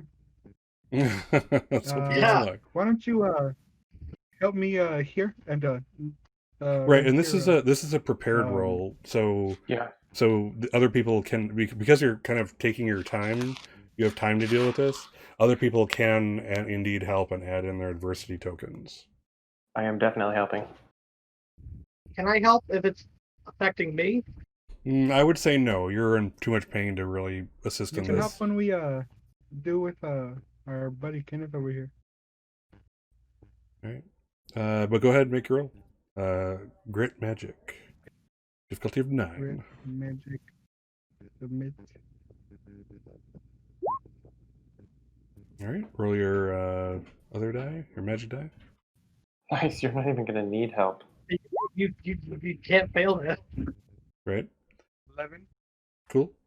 All right. So yeah. So describing what this looks like when you do this to William. So go down William's level. He's like. Oops. Speak up. I'm losing you. I can barely hear you, buddy. I go down to William's level. He's like sitting down, clutching his shoulder, and I say, "Okay, William, I need you to be still, very still for a second, okay? It's gonna feel a little weird. It's not gonna feel great, but it's not really meant to. It's just gonna help, okay? We're gonna fix this together. All right, now I need you to breathe from in. Oh, you know what? Just kind of like give it a real regular breath, because I think breathing too hard is gonna hurt your shoulder more. Dana, I need you to make sure I don't fuck this up, okay? Okay, you got it. All right, I'll do my best. And he's gonna put his hand on William, he's gonna touch the tips of his fingers on his shoulder, and he's gonna close his eyes. He's gonna focus really hard on William's shoulder, and it goes off just fine. He doesn't need any assistance. He just kind of has a real feel for helping other people. Okay, so does it feel like warm or something, and suddenly the thing slides back into place? Yeah, it's kind of like a glow, like a light glow emanating from his fingers, and his Matthew's arm or William's arm does his shoulder shines a little bit, but it's I guess for William it does feel real like warm. It feels like a weird it's like when you sit on your foot and it falls asleep. So it's like that. It just falls asleep for a second. That's nice. And then he like lifts his arm up Yeah, and but range and feel motion. fine. Thank you. Nice. I don't think I've ever dislocated anything before. That was the worst pain I've ever been in. Yeah, I'm fine now. I got some rock dust in my eyes. I'm sorry. Give me a second. No, he was openly crying. That's no shame. No shame. Are you still hurting, William? No, I'm fine. Like his grit is a D4, so it's like all his. He can't hide nothing. All right. So that leaves Kenneth. He's kind of limped over to you guys by this point. He kind of flaps down. Ow. Ow. Let's get you some help, Kenneth. Yeah. Like, I suppose. Give it your best shot. I need you to lay on your stomach so I can look at your cap. Yep, sure. Turns over. He's like, Matthew, can I hold your hand and like squeeze it when the pain comes, please? Yeah, go for it. You're perfect. Juan Marcos Alexander, MD, coming this fall. Okay, I need you guys A lot to of make sure I'm malpractice fucked insurance. up, so watch me very closely, okay? Mm-hmm. You got it. And I'll do it again. All right, hold on. So, you just successfully done it. We're gonna call. Yes, sir. We're gonna take some difficulty off it. You've now successfully done it. We're gonna call it a witness. Take it to that level. So 3, 4, 7. So the difficulty is now a 7. Beautiful. That's beautiful. Ooh, baby.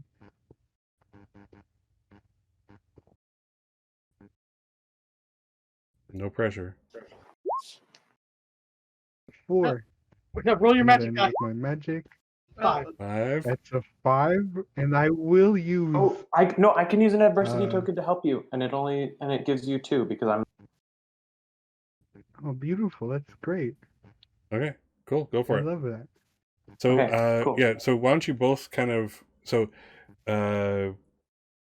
when Marcos kind of describe where, like, how the spell is starting to take effect and is faltering, and then Dana step in and say how you're helping, what that looks like. Okay. So I do the same thing for William. That I did for William. I do it for Kenneth. I get down. I close my eyes and I start focusing really hard on his leg, and like my hand starts. There's this small glow coming from the tips of my fingers, and then his leg, it starts getting that same glow, but it starts to like pull up in like certain spots. It's supposed to be like a sort of a really ambient light, and it starts shining too brightly in some parts, and it looks like it's about to break apart the magic. I'm just like, oh, and I just sort of like drop down into drop down onto my knees and just take my wand and sort of like drag the pools of light back together. So almost like Ooh, neat. connect the dots, tracing it a little bit so that it sort of like forms a pool and then spreads out a little bit. Cool. Through this whole time, Matthew, Kenneth is like squeezing. This is the beginning of the process is a little painful. Oh my god, it'll be all right. But my fingers, I don't know if they will be. Did he grab your right hand or your left hand? Yeah. My non-dominant, probably. Yeah, you're smart enough to like, yeah, this is probably gonna suck. So let's give him the one I don't use so much. Very, very forethoughting, forethinking of you. Giant street. All right, so yeah, Kenneth kind of after that, he kind of Matthew, you kind of feel the grip let up. It goes from like a squeeze, like agony, to like just like a normal handshake level of grip, and then suddenly it kind of slides off yours gently. And just as it slides off, you hear Kenneth taking a breath and kind of letting it out. Like, oh, well, thank you both. So sorry. I am so sorry. I owe you all. Oh my god. He gets up. He kind of tests out his, his footing. Pats Matthew on the shoulder, and it's like, thanks, I really appreciate it, guy. Of course. Even though you got us in this mess, you are my roommate after all. Roommates to the end. Hopefully not too Teamwork, soon. Kenneth or Dana. Yeah, thanks. Magic is like super cool and amazing. Yes. Oh gosh, I'm starting to sound like Addison. Kenneth, oh god, she grows on you. So yeah, the Kenneth is also, you Juan Marcos and Dana, you really do have a gift for that kind of thing. I'll count myself lucky, even though we're here. Like, Well, it was mainly him, you know. Yeah. So Taking Kenneth, credit away from my beautiful assistant. yeah, Kenneth stands up and he takes out his wand again. He's like, "All right, I'll go first. I'll let you know if it's safe to come, but I refuse to put you all in any more danger. I'm so sorry." Well, let's go down the other hallway, shall we? And he Definitely, just it sort of feels looks like at it. somebody's about to pass away. But yeah, so Kenneth takes his wand out in front of him and marches down the next hallway, off the kind of ledge you guys are on. And he gets a bit dark. You can see there's light in there, and it takes him about 10 seconds, and then you hear, oh my goodness, come quick. Just running. Okay. So anyone who runs in the room sees there is, so you're in another kind of like this is not a cavern. This is like well, it's a cavern in the sense that there's a great amount of space over your head. There's like an opening in the roof of this pit shining down that's giving you light, but you're surrounded by rock on all sides, including your feet. There's no chasm again. On the far side there is a full-length mirror, and in great big letters. You don't know how someone did this without a lot of ladders or flight spells or something, but you see that same character above, kind of like right above the mirror, that symbol. And then above that in huge letters, again, this is impossible without magic or lots of time with ladders. And it says, "Welcome to your first step on entry into the Order of Charon." How do you spell Charon? CHARON. Yes. I was gonna say, like, see if I've ever, read about this in my father's grand library. If the name sounds familiar. The word Charon or the Order of Charon? The Order of Charon. Just say, like, my dad had a lot of books that I shouldn't probably have read. Sure. Yeah, roll of brains. Is there what should I is there a thing I should hit? Probably not. Here we go. Oop, 13. And again, I keep forgetting to tell you the difficulty for this kind of thing, but you've made it. So yeah. So the Order of Charon, it's just... there's not much that even your father's books had on it. It's a secret order that just so happens to exist within Wallers and has for many, many, many years, centuries type of things. And its members, the few members that have been identified are kind of the elites of the wizarding world, or at least they are post-graduation. And otherwise there's not much known. The members are very tight-lipped. I think you get the impression from what you recall reading that the tight-lippedness was kind of one of the requirements for entry into the group. So you don't have much more on that. I wonder if my father was in the group. He wouldn't have told me anyway. Do you know something about this Order of Charon, William? Nothing too big, just that they were very secretive and like to keep it that way. But from what I read, it mostly stayed in the walls of, or as far as the walls of Wallers. Someone likes you, Kenneth. And he kind of looks at the rereads things like he's honestly, man, this feels really. I mean, what's that, Juan Marcos? I mean, let's look at this objectively, okay? Let's look at this objectively. We got the Senor Oakhurst over here. He's got a sort of a famous name, right? And then we got Kenneth here, who's also sort of a famous name. And then we got myself, who's also sort of exceptional. And then we have Dana and also Matthew. So I think this is going to be like hey, you guys want to come join our group or something like that? You know what I mean? Because we're all pretty great guys. I mean, I don't know about. For all we know, we could be walking into, I don't know, something dangerous like a trap. Well, probably the time to think about that was before we went into the narrative. Listen, again, Dana's superpower is breaking it down. Listen.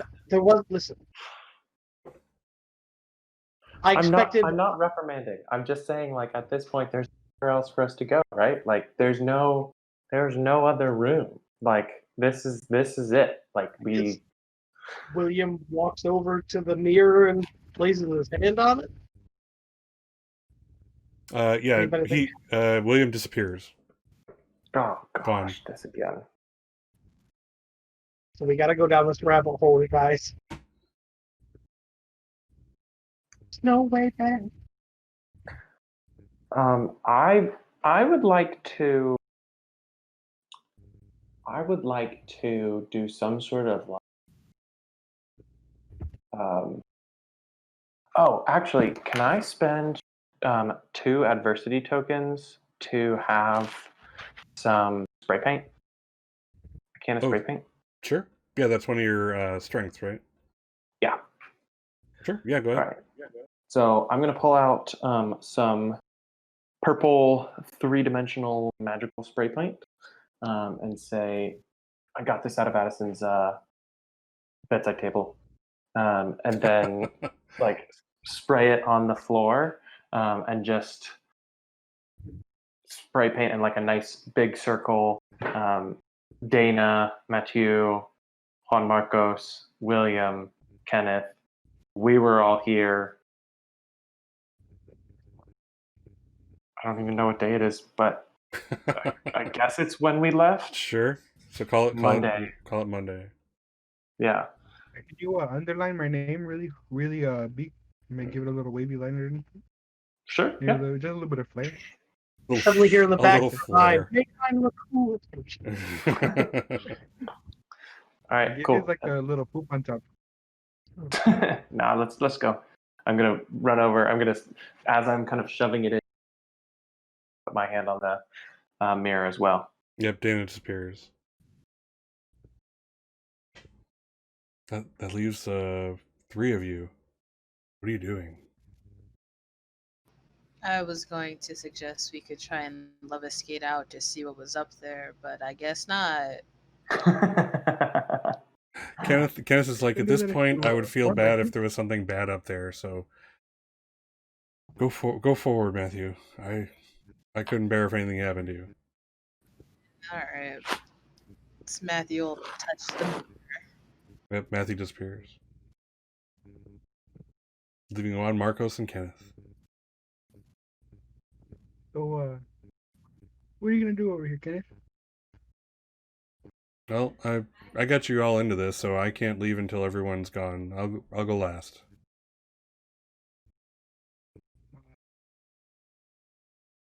Okay. So, I want you to describe. I'm just keep talking in his voice. I want you to describe the room to me.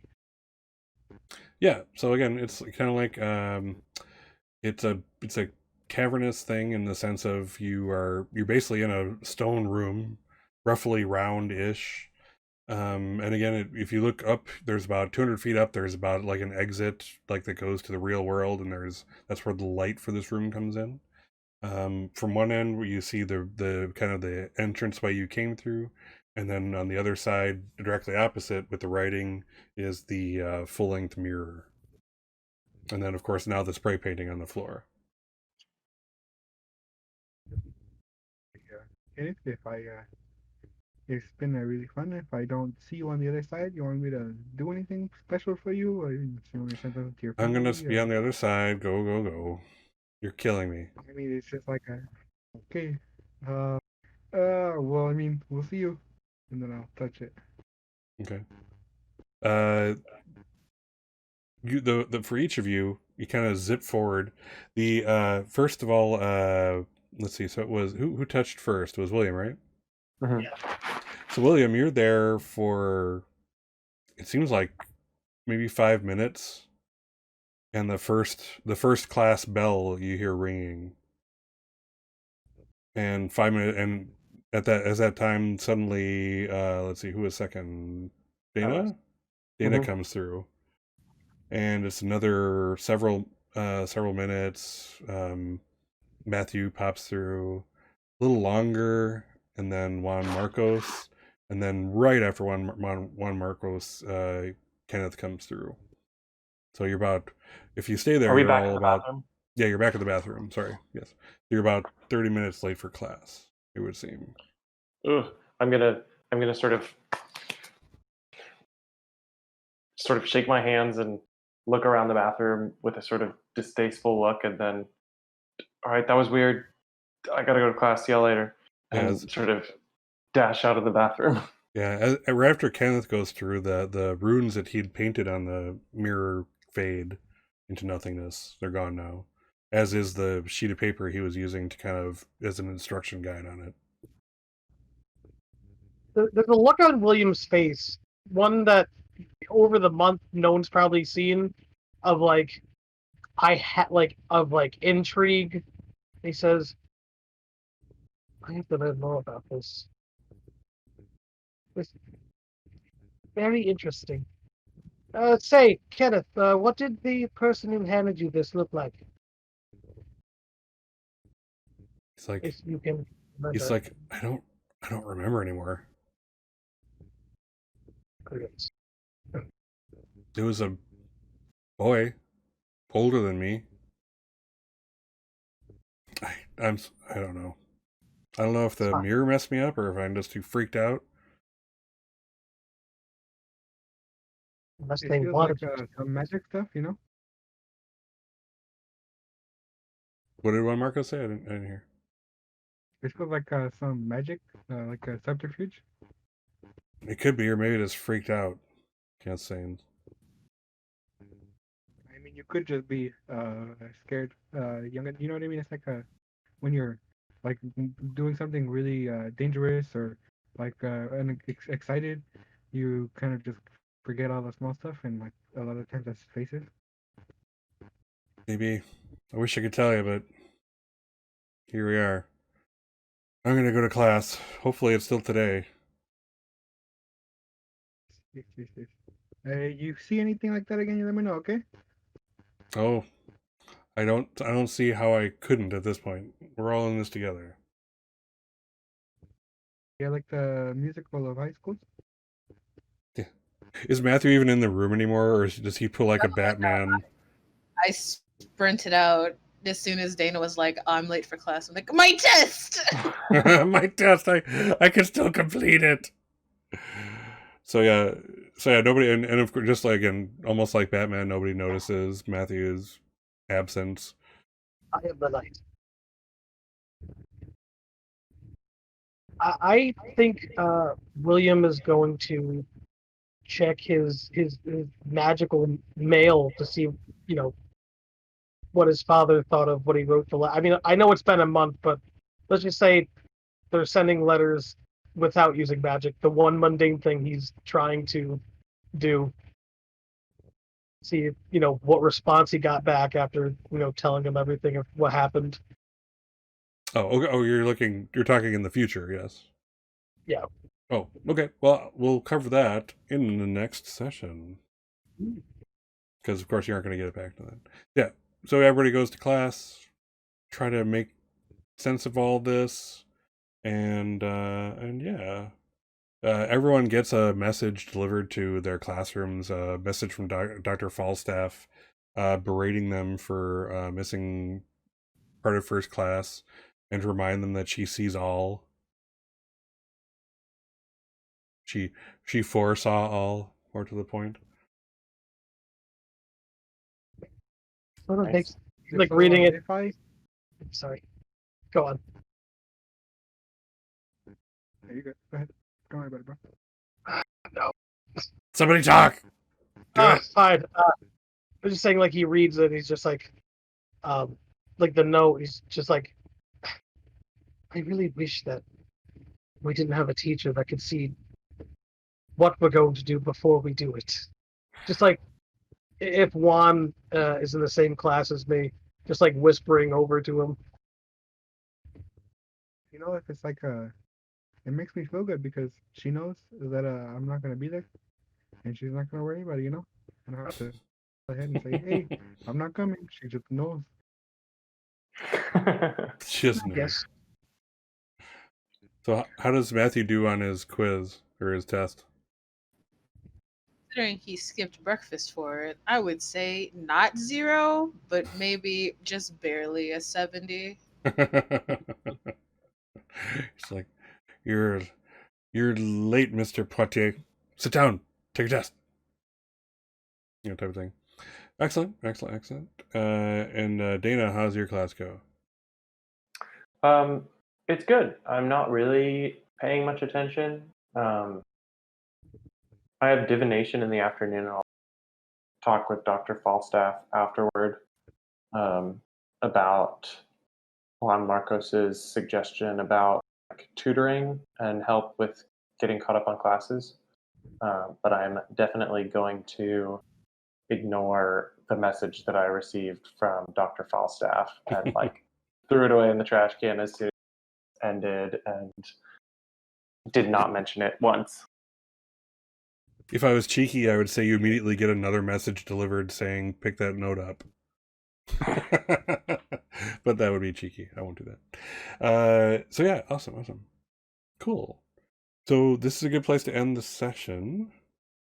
Made some interesting discoveries this session. So this is the point where we break out, and so as normal, I'll have you guys mark your own class XP. Again, another month is going to pass before we have a month in game time before the next session happens. So marking your classes is another dot, and 2 of your classes is fine. Cool. So go ahead and do that on your own as you like. Just kind of bring it, next time we do have a session, which is next week. Just let us know what you put it in. And I think some of you at least may be making getting advances to magic use. So we'll cover that next session also. Yes. I was saying, never mind. I think it's in the book. I'm sorry. You don't have to be sorry. going to ask about the XP thing because how many is it to an advanced? I don't recall offhand, but definitely check out the book, and we'll talk about that next time. Only because I'm not positive off the top of my head anyway. Rather than look it up, we'll just cover it then. But yes, definitely go through the book and figure out how many dots you have in XP now. And again, I think the first level might be around 3 points or something, or 4 points, I forget. It's And then 2 that gives points you for the first level, and then it's 6 for the second level. okay. 10. So yeah, the first level gives you a +1 to the specific magic, and then you just add that bonus point in there, etc. So you should be, in theory, if you've been putting stuff in the same stuff, you should be getting at least an advance this session. So, since we do have some time, I'm going to break into out of character. So like, what? That's a good question here. What about the Wizarding World like intrigued you when you first saw Harry Potter? I know, like, when I first heard of Harry Potter and it was a kid's book, I'm like, yeah, I'm totally not going to see the movie. And suddenly I saw the movie and it was pretty awesome. And we can mention the franchise in, tangentially here, but it has nothing to do with this game. I was bringing it up for, comparison's sake. But like, I'm kind of curious, what made you, what made you interested in that Wizarding World, and what brought you to wanting to be playing this game in particular? I'm curious. I don't want to be the first one. Someone do it. How about Simone? Simone, what are your thoughts? What do you? So, the question was my thoughts initially on the Wizarding World. Yes. Yeah, like what did you find interesting about the Wizarding World that like brought you to it, and then to this game? I mean, unless you actually enjoyed things like the HP world, you wouldn't have wanted to play this game. So like, what intrigued you enough that this was something you wanted to kind of do an RP simulation of, I suppose? Like, what interests you about the whole thing? I liked in Harry Potter, I liked I don't know, how mystical it was. The scene that really got me was the chess scene in the first movie, because I love chess, and it just was so cool when the pieces moved on their own and then they attacked each other. I was like, oh yeah, oh, I really like that. um so just the possibilities that the magical world brought to the table really ignited my childhood imagination. Cool. For me, it was my adulthood imagination because I'm old. But there we are. Yeah, I think I saw the first Harry Potter movie when I was like 6. Shut up! Stop! You were like Kill me. 60, right, Scott? Yeah, totally. Anyway. All right. Let's see. How about Philip? What kind of intrigued you about the Wizarding World that brought you to this game? I mean, I think it's just incredibly compelling. I read the books before I ever saw them, and I think that just like reading the third one, where like the mystery, because they're all mystery stories, right? And so like it's always like trying to solve the mystery, and like basically all of the other ones besides the third one are some sort of like significant problem. Like, oh my gosh, the world's gonna end. Figure out what's with this. But like the third one was just like seemed totally unrelated to everything.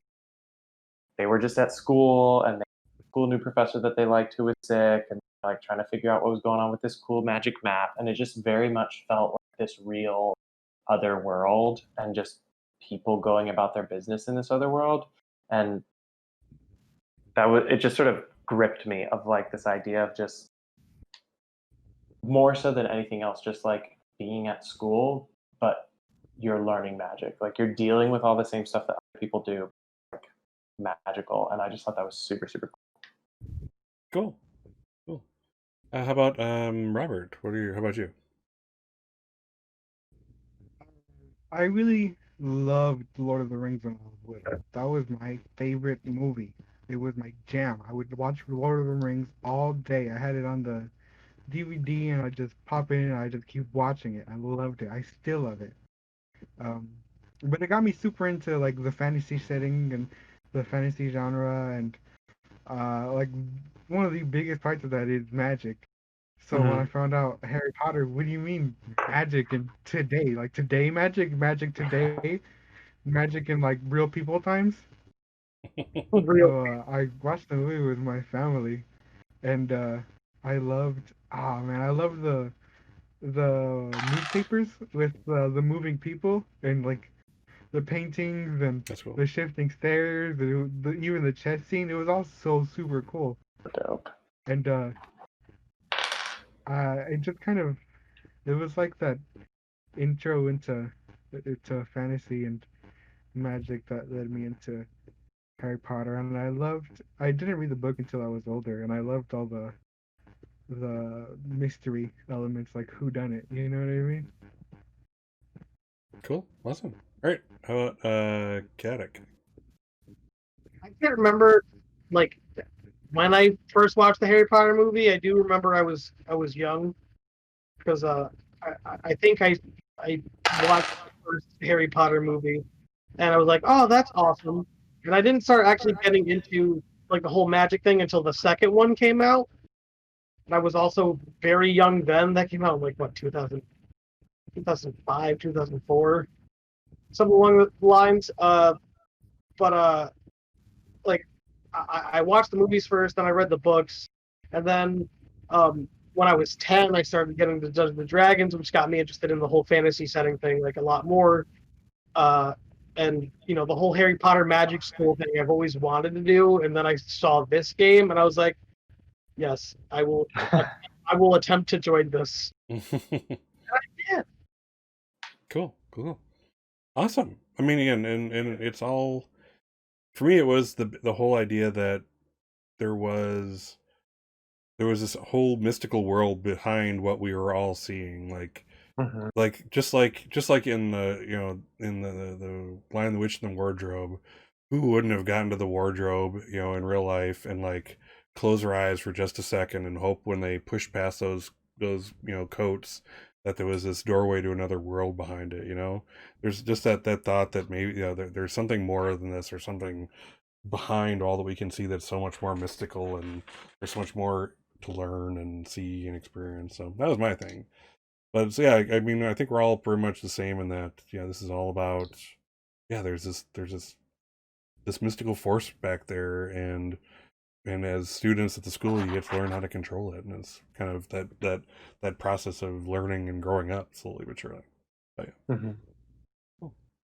Well, why don't you guys get some sleep? So this is a good episode. Again, I feel like to be honest, I feel like I'm not quite hitting my stride, and I'm desperately trying in this game. So any feedback you can offer me, as usual, in Discord or whatever, I'm happy to hear. I want to get better at this for you, and again, I'm trying so hard. So give me what you're thinking. Don't be shy. So yeah, I mean, I had a great time. I hope you guys did too. And we definitely learned a little more about magic and like don't kill stuff, and that kind of thing. So, which is an important part of the system. So as I like to use these videos, these actual plays as learning tools, that's important. So that was awesome. So thank you for that, Simone. Um, so yeah, let's say goodbye to the stars of the show. Let's start over here with Robert. Goodbye. Until next time. And Chaotic. Bye, everybody. And Simone. Bye. And last but not least, Philip. Y'all have a great night. Cool. And I am Scott's Case Files, the channel you're watching. If you're watching me on Twitch, hit the About button below and you'll see all my social media links, etc. Go to those. Definitely, what do you call it? Follow here and everything. And if you're watching me on YouTube, subscribe to my YouTube channel and hit the little bell and be alerted when I post new stuff. I post all my actual plays and a bunch of other stuff on my YouTube channel. So thank you for watching. Thank you for being awesome. And until next time, go forth and do no harm. Be awesome to each other because you deserve it. You really do. So bye for now.